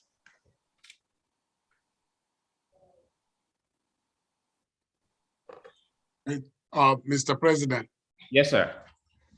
It would be also nice to let us know that most of these equipments will be bought in Nigeria, right? Mm-hmm. Yes. Okay. Yes. We actually made inquiries. We have companies that sell these in Nigeria. Mm-hmm. Most of these equipment have already been imported into Nigeria, which will make it more cost effective to buy it from there than buying from here and shipping it, and you know all the headache involved and all the costs involved. And there are companies that service all these things in Nigeria. If we happen to go with Samsung equipment, Samsung has a servicing company in Nigeria, Siemens, which we know that it's a very, I don't want to say old company, but they have been around for a while. Siemens services most of this equipment too. I don't know if I have answered your question, Dechide. Yes, yes, it's helpful to know that it's more cost effective to buy from Nigeria than to ship everything from here. Any of those equipment from here. Thank you. You're welcome. Yeah, Mr. President. Yes, sir. I'm happy to know, and I'm happy you all know that most of them or some of them could be bought in Nigeria locally. But I was thinking that since we are looking at the cost here and everything, that I got to check. But there was some doctors they use here or some medical, the people personally in charge of it, for them to check out the prices. So Abrula Buhani Choro, EBIT, no matter the time I should EBIT, they check out the prices for us. Then I'm going to here. So that will help us in determining when actually we want to start. Okay. You know, looking at it in dollar amount here, because looking at it in dollar amount here, when it came, and I still maybe we might have the money to kick off if we convert it to Naira and check the prices in Naira. Most of the things that could be bought there. Okay. Okay. Mr. President. Okay. Go ahead. Mr. President, react, please. Yes, sir. I'm in agreement with what we have said, and I like the progress we have made so far. However, my reservation is on the laboratory list that you just sent. We all are aware that NACINA is trying to put up a big diagnostics something over there in the same place. Can't we remove that things concerning lab over there? Yeah, thank you very much, Eldoriak. In the meantime, it's just portable because we don't know how long it will take for NACINA to finish building and equip the diagnostic center. But in the meantime, just to start off the place, we can buy some portable equipment which they can, start using before NACINA brings that, instead of sending people from there elsewhere. Yeah, but there is an existing, it's a hospital, there's a hospital. That's there. what I'm saying. There's an existing lab there. I don't think right. anything about lab is necessary. Please. It will duplicate everything, Okay. Okay, Mr. President, okay. Yes, also in agreement with everybody is saying, you know, the laboratory part is like a point of care. For example, in emergency labor, somebody like there is a kind of emergency that comes during labor that if you have been to Ishigu Hospital, they have a lab, but their laboratory is I don't know if it's not something that if you're putting up this kind of edifice complex and you're bringing everything, you want everything, all the practices and everything that is being done there to be like of standard, and you want to maintain and keep that standard. You don't want to move about. And also there could be queue or a lot of things they are doing in the lab, and there is an emergency here. So with your point of care, like the laboratory point of care, you can just do few things. Check the HB and all that for a woman that's going to labor or cesarean section, whether to know group and cross-match, those little things you can just do. So I don't think, unless we don't have so much money, but what we can do is that we can as well prioritize, but let us also know that it's very, very important to have that in our list, because waiting for Nasina, I don't know how long that's going to take, and the laboratory they have there is kind of obsolete and might not meet the standard of the complex we have in place.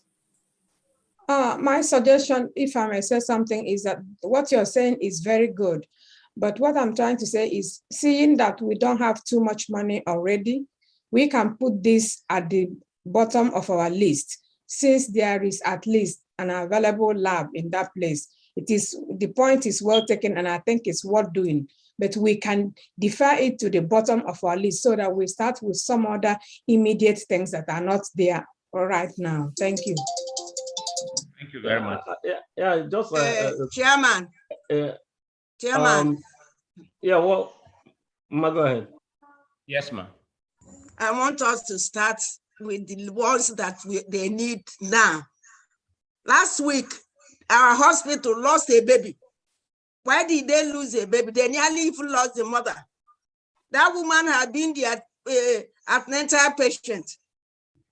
And when she had her pregnancy was due, they were allowing her to play. I used to deliver in 40 weeks. I used to deliver in 42 weeks.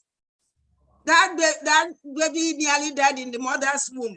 They finally operated on her cesarean section. Cesarean section does not take us more than 30 minutes. It's not even up to 30 minutes. They brought out that child, and the child was not breathing properly. They allowed that child to die. They said they don't have suction machine and they don't have oxygen at this time. I'm talking of last week.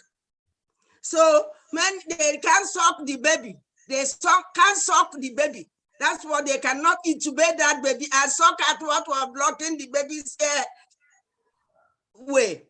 So they waited. I don't know what they said. They waited. When the child was gasping for air, they now do the child. They don't even have emergency car to move out the baby. What they cannot do, they now wrap the baby and gave to the father of the baby to carry and go to living ward. Before the young man got there with the what do we call them? Go slow at Abaro to living ward. That child had died. That child died after 5 hours on 8. Here, it cannot happen in any hospital. I'm a theater nurse. I'm a midwife. Any child that comes out breathing, a good midwife, a good doctor must keep that child alive within 10 or 15 minutes. We have sucked out the child and start intubating and put in oxygen. They said they didn't have oxygen. They can't intubate the child. They don't have suction machine. Let us start with these small things. There's no midwife that will, even if I open my own midwifery, those are the first thing I will have.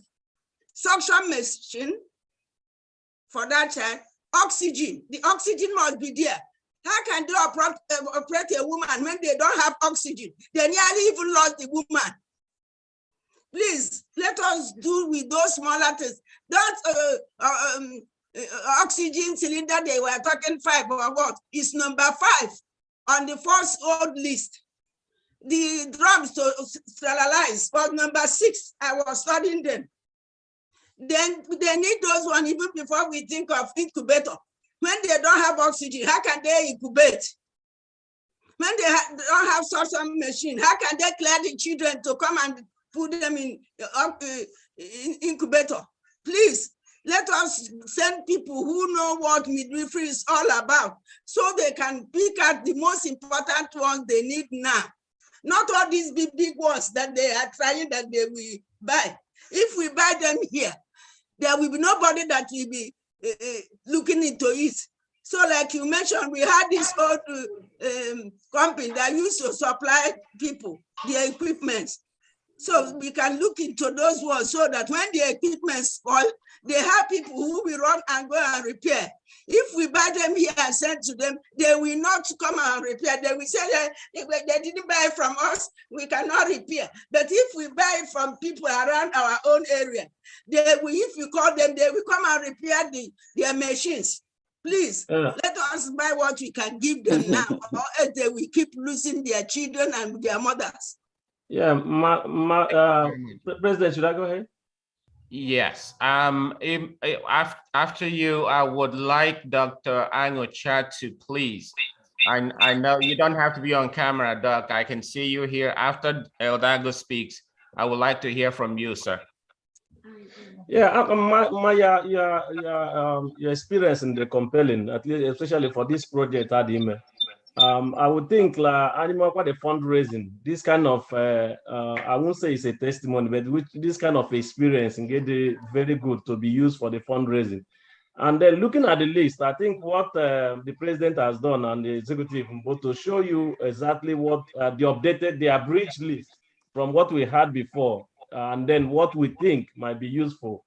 I think at the end of the process, even before equipping the place, before we now decide that today we are buying one item or the other, I think we'll have a time also to let you know that this is how much now that we have raised. This is what we think we can get immediately. This is these are the items we are looking at. Now that will now be a good time to tell us, okay, please don't do the lab. Instead of doing the lab, prioritize the maternity. Instead of going for the maternity, buy this equipment and buy this other equipment. What we have just done is to show you an updated list of things and the very needful at the moment. But I would think we can't stay here now and start ruling out this item is not necessary, this one is not necessary, and all that. We don't even have the money yet. So when we get the money, and then when we're actually talking about Nasina, coming up with their own lab, as I live your life like Christ is coming the next day. But that you plan like you live righteously like Christ is coming the next day, but you keep living your life that he will never come. So you don't want to base your own project on another person's project. And if you look at also in the medical field, a lot of times about a doctor on the prescription, give you go out to another environment, and your information will be dependent of what that environment comes up, what your decision is, and how much they're able to delay you. And whenever they come up with the result, then that will not depend on your own treatment. So if there are little things we can do, or even if we can make that building fully functional with everything that we need, God willing, we have the money to do that. I think we'll be able to do it. But at the moment, we have just shown the need, for we to have all these things, and the need also for the fundraising. And once the money is available and we know the materials that we are going to purchase, we can now begin to rule out the ones that are very eminent and the ones that we could, suspend. Thank you. Thank you very much, Eldago. Dr. Ango-Chat, I don't know if you're available to talk to us.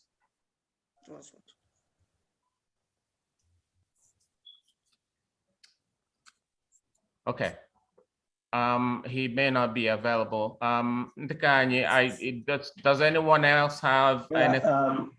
Mrs. Wogu, what Ugochukwu said is, the Agu said is okay, but also we have to look into what Mrs. Wogu said, Mrs. Beatrice Wogu. Okay, my own thing here that it doesn't matter what we have and what we don't have. I don't think that we have a mandate that we should finish this and equip it within a certain time, maybe before the end of the year. If we don't have such a mandate to put everything in place before the end of the year, then we have time to arrange the way we're supposed to go. And one is getting the ones that are very necessary, very crucial, all right? About everything because just because of the state of the art hospital and there's nobody to manage. The issue there, if you listen to her story, the issue there about the equipment, the issue about the basic skill of the doctor and the midwives, they don't know it. They don't know it. They don't know it. Can I finish before somebody wants to talk? The issue about that the basic things they don't know. They don't know it. That's why that child died. Died 5 hours on 8. You know, because they didn't do what they were supposed to do. So the basic things I need procure here. And again, another point she made, which I would like us to look into, we should procure most of these things. I'm not saying that you shouldn't buy foreign stuff from America and send to them, or from Britain and send to them. We should procure most of these things from home, where the servicemen will go there to service them. If you procure them from here and they don't know how to service them there, within 1 year, or they're obsolete, or they're useless, obsolete, because they only get used here and nobody knows how to do it. So she made 2 points now. Much as we try to buy whatever we want to buy, I'm not against it. I'm in support of Esekwanzo 747 Vulera with there. I'm this year Vulera I'll support. But we should make sure that we have people to service them when it gets there. They will. Welcome, man. Yes, sir. Can you hear me here? Yes. Yes, we can hear. Okay. Thank you very much. I have 3 things to say. What I'm hearing from the last speakers is we have to prioritize what comes first. This is on. Okay, thank you. And what comes second and third. The list provided is very comprehensive. I like it. We need to have a committee in conjunction with people at home to select the important supplies and equipment we can afford at this time and start with that. We can't get everything to begin with in terms of time and money. Let's look at the list.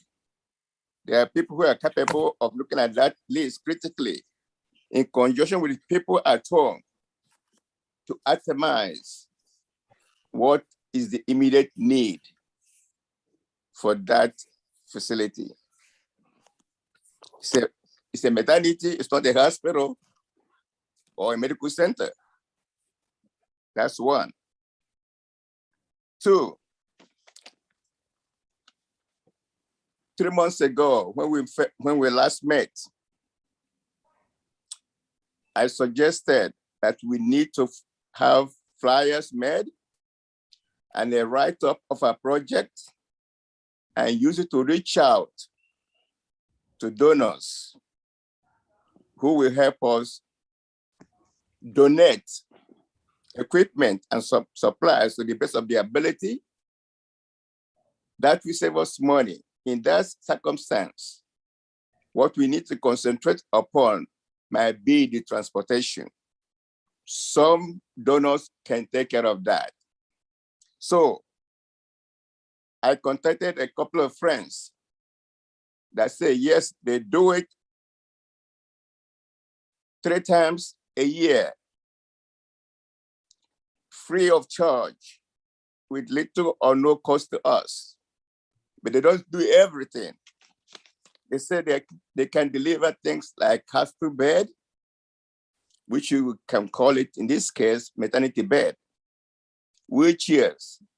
And I believe If you make that list available, we run it by them, they can pick up one or two things they can put in the container and deliver. Okay, so I don't know if some people reach out for that, other people that can help us. Now, but they require something to begin with, which I mentioned last time. I said, we need flyers and a write-up of our project. You've done very well. Within a record of time, you have spent thousands of dollars to build and complete the building. This is an incentive for people that will say, oh, when they involve in helping that group, that they will have something to show for it. You have proven that you can be trusted. You have proven that if any help given to you will not be watered down. And therefore, I'm still reminding us, is it possible to make flyers and a write-up of what we have done and where we want to be in the near future, and then ask for help? Maybe you have started it, maybe you have not. This is a reminder. So do the two things. Form a committee, make an instrument that we can use to reach out to people here who will help us donate. Something like a hospital bed and wheelchairs. I don't know if you need so much repairs at home that would tell us stop, do it and buy it at home. We're buying at home, we're not getting donation from home. So those are the two things. The third thing I would like to mention is we decided that last pledges we made 3 months ago should be completed by now, this today. Now, my question is, how far have we done to that in that respect? Those are my 3 questions. And I thank you for the time. I may not say anything else. I will just listen and let people focus on those 3 things if it's of interest to you. Thank you very much. Thank you very much, Dr. Wakama. Thank you for these insights. Yes, a committee will be announced today, and flyers and write-ups are not going to be tedious for us to make. So we will make them and make them available to you so you can reach those people for us. And also, if anybody else can reach more people, we need as much help as we can. Then the third one, the pledges, the financial secretary will make available the list of the pledges and redemption so far. And I believe that some people who have not made their or completed theirs will redeem theirs today. Then also, we are going to form a fundraising committee and post it on this forum. So for approval of the House, please, when we post them, do make some comments to show approval or disapproval of the committees. So these are the answers I'm gonna give to Dr. Wakama's statements or what he has said to us. I don't know if you are satisfied, Dr. Wakama. Thank you very much. Yes, go ahead. Thank you, sir. Yeah. Yes, ma. Okay, Mrs. Wade, yes, based on what Ms. Nwosu has said, I'm suggesting that next time the missionaries go, that they should have what we call a in-service. Because even here, when you are working here, every now and then you have in-service. You teach them how to use this equipment, and you teach them how to conduct with the patient and how to clean up those beds. So that will help a little bit if we give them in-service on how to use those materials that we are buying from here. It will really go a long way, saving us money and saving lives too. Thank you. Yeah, thank you very much. It looks like you pulled word out of my mouth. Thank you very much. And when we buy those equipment, when we send them, I believe, and I implore this House to send a couple of staff from here, or some of our medical professionals can provide in-services at the same time. and train some people who will be operating or using those equipment. And maybe twice a year we can provide in services, even if it's online. We provide for them online in services that they can watch and to improve on their skills. Thank you very much, ma'am. Okay, somebody gave me a message, Chairman, to give to somebody who is watching us from YouTube, said that they've seen the list that we sent with prices in dollars, that since we are planning on buying these things in Nigeria, that we should try to take out the dollar prices and try to select what we need and find the areas in Nigeria where we are going to buy it and quickly submit it to them to see what tags, what Naira values they will attach to this list, so that maybe by the time we meet again, we will have an idea in Naira, since we are buying it in Naira, what these things are going to cost us, and that's going to also help in the decision making of how many we are going to buy.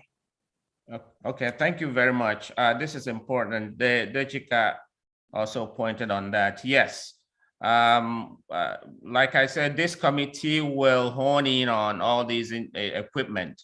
We have to compress them one more time to pick out what is most important. Then we will focus on that, with those which are most important. To get this committee will work in conjunction with the medical team at home, so that they will tell us what they need and we will have an agreement. And then we will look for the Naira values at home before we purchase. Thank you very much, ma'am. Is there any other? Yes, Mr. President. Sorry, there is something that struck my mind while Mrs. Nwaogu was saying something, and I don't think we are looking. We have taken time to look in that area. Is about from her story. What I deduced from there was pure sheer mismanagement. That is a management failure there, because it does not cost so much to buy a suction machine. That is, in fact, that is the cheapest thing you can get. It is not very difficult for that hospital as SDA Church not having a suction machine to take care of a newborn. That is a management failure. So we have to look into that. So even if we have $1 million to buy everything and give to them, if we don't stress on how this will be maintained and all that, 5 years from now, those things will die, and somebody will still die because of an equipment we have sent before that were not taken care of. So how do we look at this? We have to be proactive in this area. There is a management failure there. It is not all about doctors or nurses not knowing. The majority of them, like Mommy Wogu, there are some good hands that are midwives there, but they are incapacitated. They don't have those things. When they are given those things, they will do it. But why wouldn't the hospital management be able to provide oxygen tank and suction machine? That is management failure. So we have to be proactive and also look in that direction. How do we protect, and how do we make sure that even after spending all this money, stressing and everything, putting all that, 5 years, they don't just mismanage everything and we'll come back to square one. Thank you very much. This is very, that is where the in-service comes in.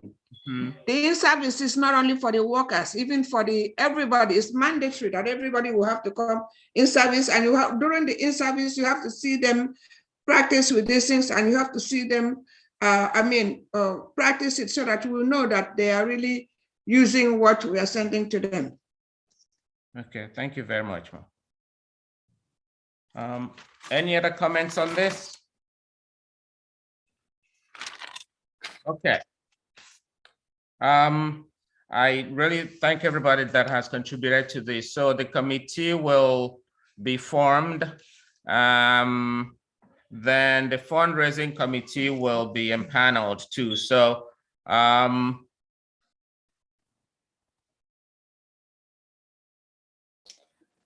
Mr. President. Yes. I thought we have a fundraising committee. Did we Okay, they are not defunct, so we will revive them. Okay. We will revive the fundraising committee. Yes. Thank you for reminding me of that. We have a fundraising committee. We will work with the fundraising committee, but for the equipment committee, we will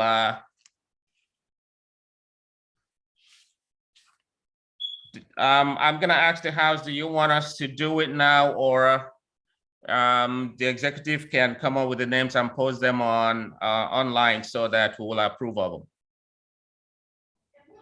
Let the executive do it. Okay, any support? Supported. Okay, thank you very much. Any opposition to that? No. Okay, so the executive will come up with the names and post them online. Then once they are approved, they check again la committee. My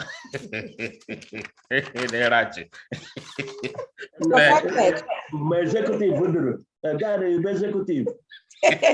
Supported. Then we'll move forward. I think for you also because time is of the essence in all these things we have said. And the finance, where report to give us.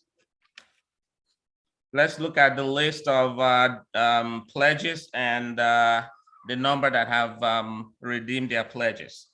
I'm bit from there. Oscar. Okay.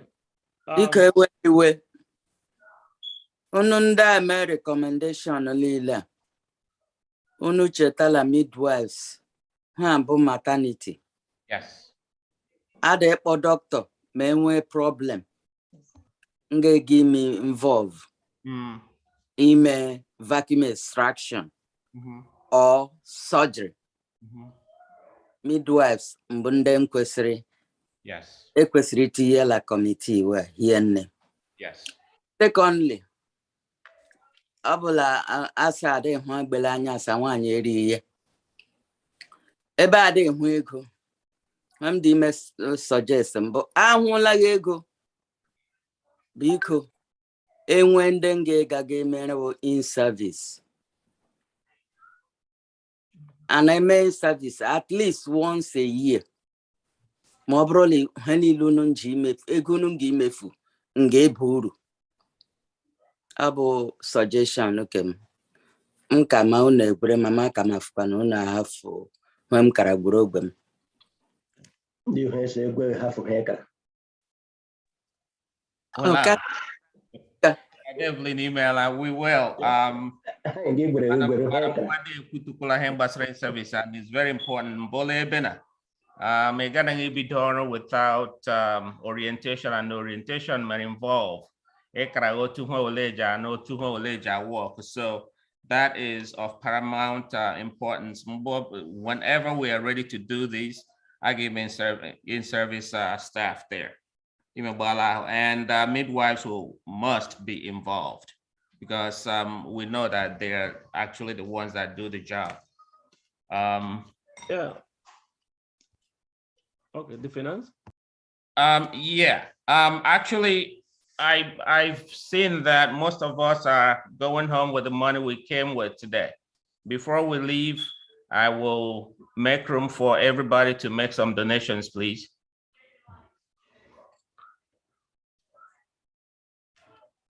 Yes, from the last one, you asked for the finance, what we did in the past, and I think the things I need to know today will even help us to know what's the need for we to donate to this project that is very, very important. But I would really want to appreciate our people. Last ENSDANY, we had this promotion also for the center. And so many of us pledged a total of 26,651,000. That was what we picked out from the donations of that day. And I can tell you from the last time we had that ENSDANY in December to just before the ENSDANY of today, or maybe early this morning, From that pledge alone of December, we've been able to raise almost 16,551 from the 22,000 that was pledged. Amen. And there are so many also who have not redeemed their pledges. I'm sure they will equally do that. We've just posted all this on our WhatsApp group. We've been trying to show this transparency so that everybody will know. We are not using it to, to beat down anybody, but we are just trying to show this, just to remind us, this is what we have pledged and this is what we have redeemed. And for those who were not around that day, and for those who have not pledged or who have not done much to support the project, also continue to pledge. There are those who we just saw their money. When they had, after the ENSDANY meeting of December, they just called us that they were not there that day, but this is what they are pledging. And some of them have also redeemed their pledges. So don't just wait. If it's not only on the ENSDANY day, if the Lord touches your heart, you want to support this project and all these challenges we're hearing, please do your pledges and also redeem your pledge. And for those who contributed last year, 2021, I'm sure almost every one of us have received our tax returns. We have sent them out so that you can be able to use them for your tax filing. If you've not received yours, you did any of that, check on the WhatsApp group. We've been able to publish the names, how much we think that you contributed last year. We are not perfect. If you feel that there's any error, anything that we mixed, just reach out to us privately. I will be able to resolve all those differences. Even the one of December, if you feel there's any error in the figures or any omission, please just reach out to me or reach out to any of the executives so that we can correct any of those errors. But the most important thing, even as we are discussing this project today, the most important thing is money at hand. So we need to raise the money, we need to make our pledges, we need to contribute. And the Lord will continue to bless us. Let the Lord touch your heart so that you can pledge to this cause. May the Lord bless us in Jesus' name. Amen. Amen. I'm suggesting that since we pledged last time, that we start now to start redeeming the pledges. And the Lord will bless us in Jesus' name. Amen. Yeah, majority of the last pledges have been redeemed. Majority of the ones from December, a lot of them, more than 60–70% of them have been redeemed. But we need more pledges. We need you giving more, assisting us the more to make sure that we achieve this project. So it's still open for pledges and it's still open for contributions. President, springtime. Information for springtime, because I think we have not gone through the right channel to reach the springtime man. He's currently now in Atlanta. I would suggest we find another venue of reaching him. Springtime has been supporting many things going on in the East, in Clifford and other areas. I think we have not used the right approach. We would have gotten to him. Let's look for another avenue of reaching the springtime people, please. President, if Denam has the contact to reach him now, he's in America. I think I'm supporting him that you should, maybe if the executive permits you, we can even go meet him in person now that he's very close to us here, please. Yeah, Elder Rea, can you But Elder, let me say this. I had Elder Rea. Elder Rea don't know how far we've gone reaching out.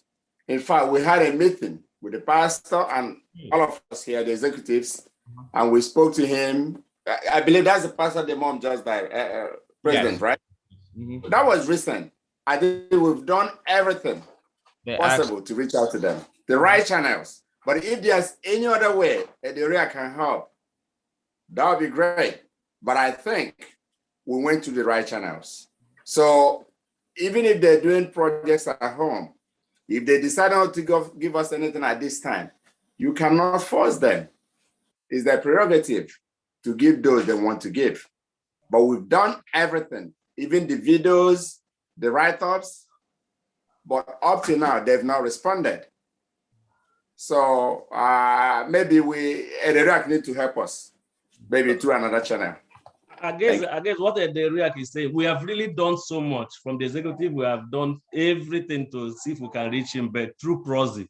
What the RIAC is saying now is that the man is in person, flesh and blood in Atlanta. So if we can have a facial contact, one-on-one contact, and say, this is what you said, then do it for us now. If we can explore that channel, if we have his contact, if you have his contact, I would think President can jump on this really quickly, and we have direct contact with him, and then hear from him directly, and not from the proxy. Yeah, but excuse me, Edago, from who? Direct contact from who? They are telling you that the springtime person, that is the.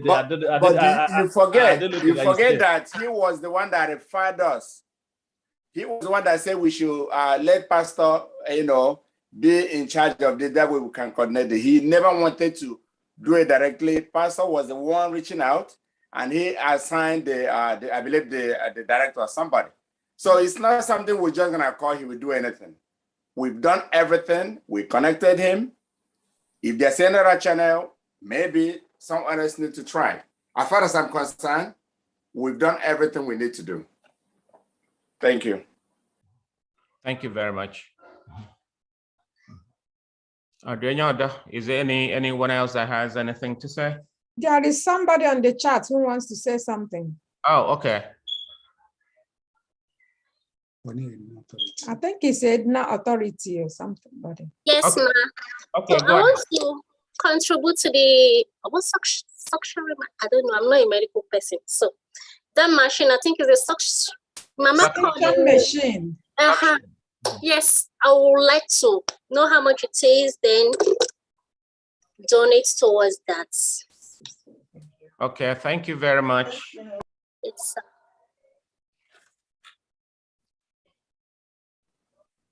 Anyone else?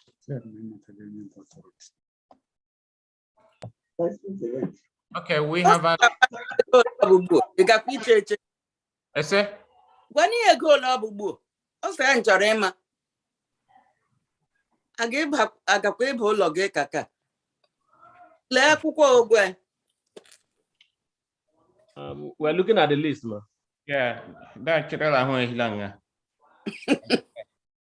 suction machine, right?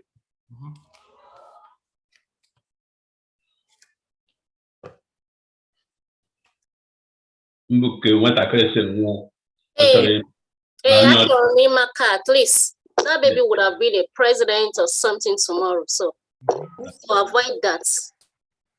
Yes.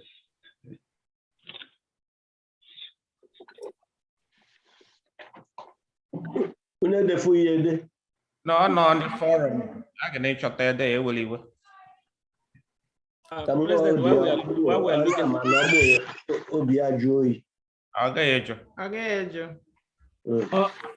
the item they sing now, about the price of the set up. Mara, what's the price for Otubo? Then that can help me to decide.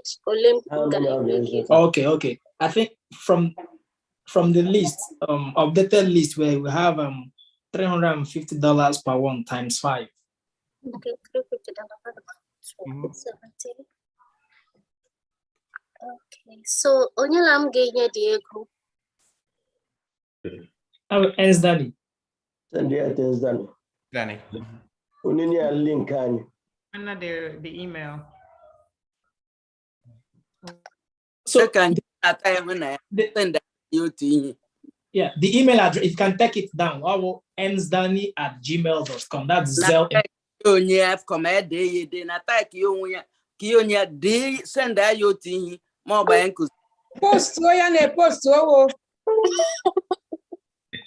Thank you. Yes. I tried, let me use email 2 times today. I was not able to do it. ENSDANY. Maria, you're the log, it will go.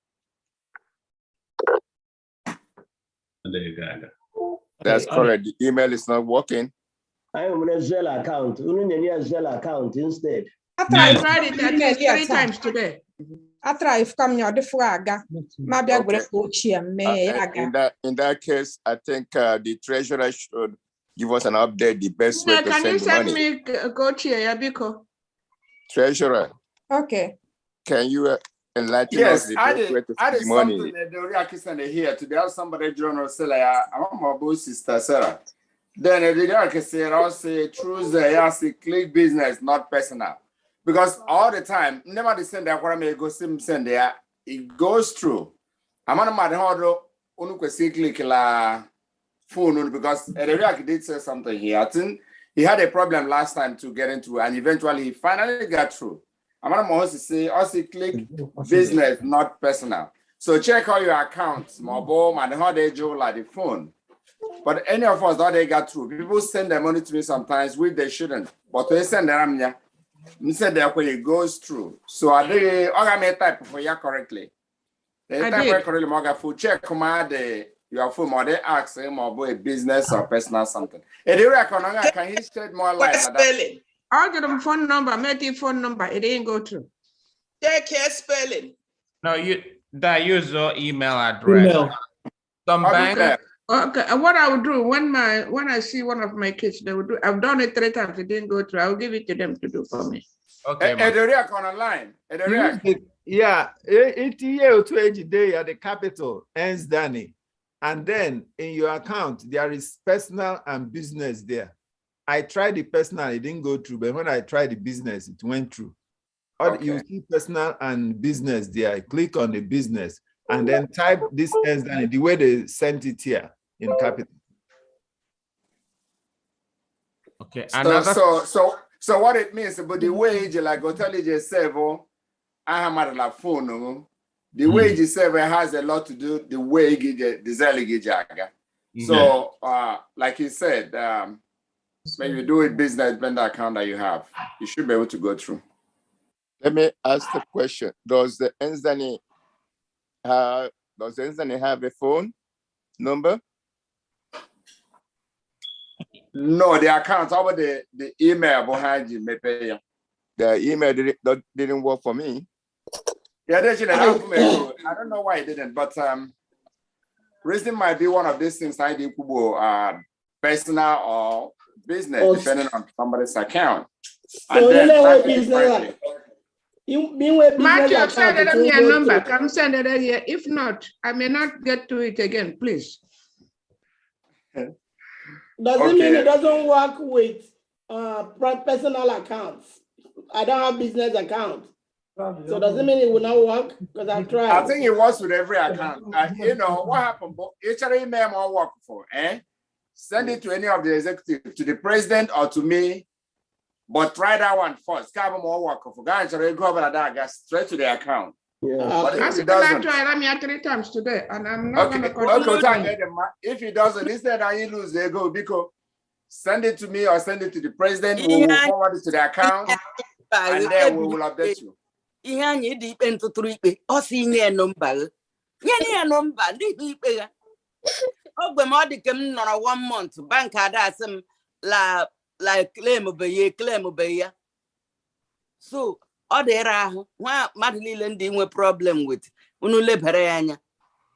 Okay, ngwa chere ma nye nọmba ya ngwa amenyi no nọmba lab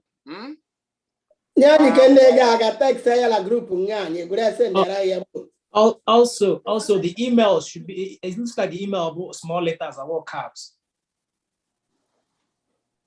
I did it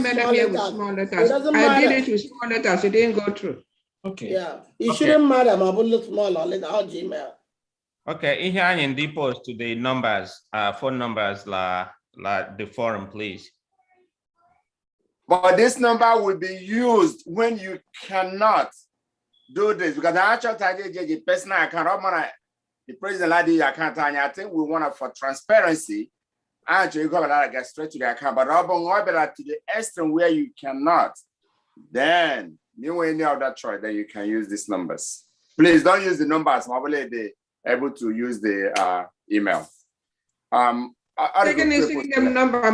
try that email to how many times? OTL screen. Those 2 numbers you can use them.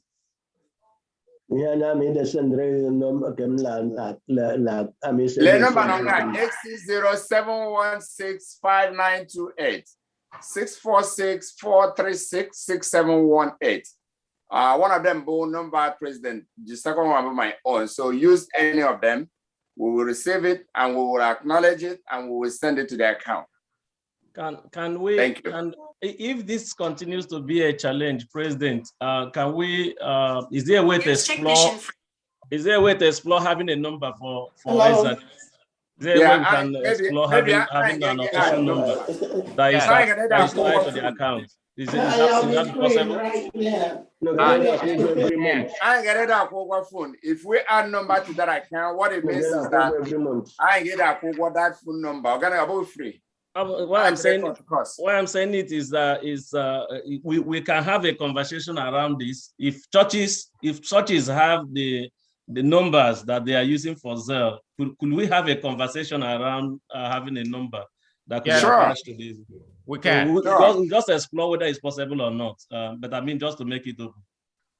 We'll do that. Maybe next time I reach what we need to do, like a number. Okay.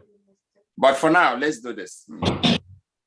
Well, I just tried it, and it goes back to tell me the numbers, the 860716595. I think 228. And it's under Oscar. Try the next one. I mean, it goes to you. Already, so I don't know what. That one goes. That's good. So yeah.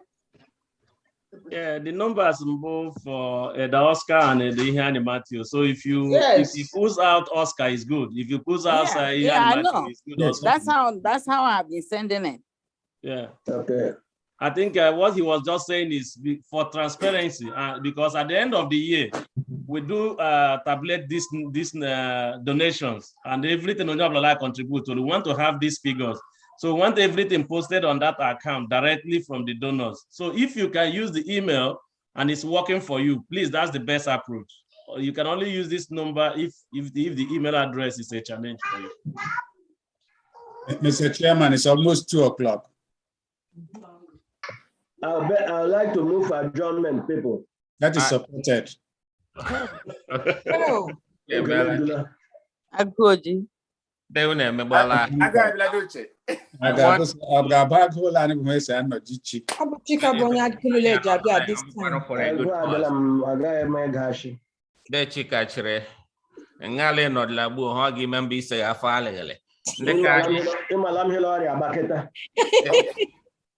want to use this opportunity to tell everybody who has been online since we started and who has been supporting ENSDANY. This is the work of God, because the blessings both something that we may not have room to contain it. And that may soon. Thank you so much and continue to support ENSDANY as God will continue to bless us in Jesus' name. Amen. Yeah, just before the prayer, there are people on the WhatsApp group. Yes. If you're not getting the WhatsApp, please reach out to us so that we can add your name. I got some names today. So if you're not getting the WhatsApp messages, please let us have your phone number so that we can add you there. Okay. Okay, I mentioned and God dismiss us with our blessings, and we thank you for this day. We thank you, Lord, for giving us the heart to give and to support those who are less privileged. Mind him to a Chineke na biko sarani ngozi enanyamara to brute you. As we live here today, may we not depart from your presence. May your spirit continue to guide us and bring us back next time I get rejoined to testify of your goodness. In Jesus' name we pray. Amen. Amen. Thank you so much, everyone. Thank you.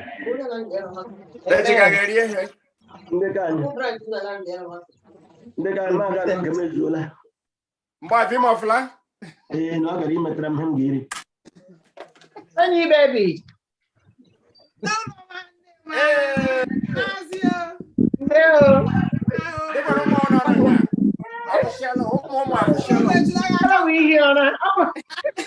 I'm supposed to have the book. I know. I don't know the more lights book. Hello. Come here. I know toilet. Yeah, you came. I do remember. Thank God. Thank God. Mr. President. Yes. I'm sitting here. Thought I gaga. You're doing well. You're doing well. Yes. Yes, my dear. No, for those who know, you guys are looking good. Yes. But treasure in the one here. You put treasure at the table.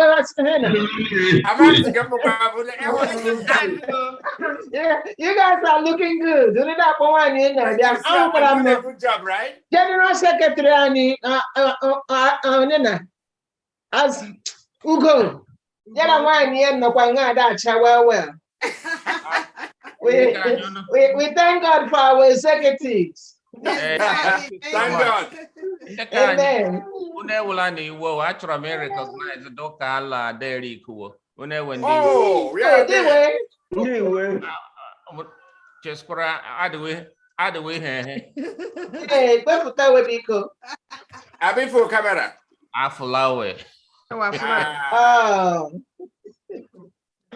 But it's a word. A book one la the canya to me. Oh, I know. Doka, tonight off tabu. I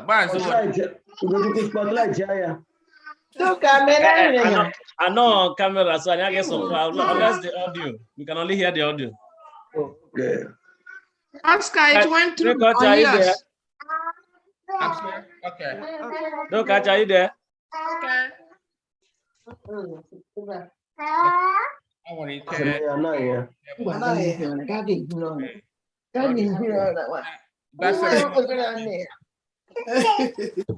That's it. Thank you so much. No, I mean,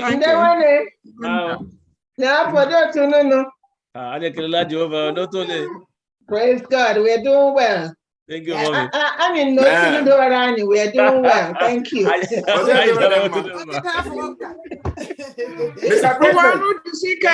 President. Everybody know Mr. President. Scripture reading.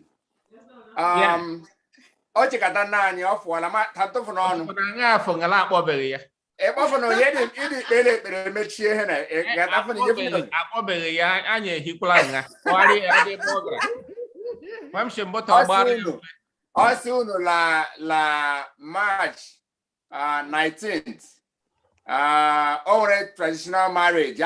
Here. In fact, most of you must have received a card. As we be here, lobby here, la gele. We be surrounding on here to watch naked mama. La one bobia. We try onye gele. But how about to be a witness here? What is going to happen? Amen. Muna have labia. Amen. So,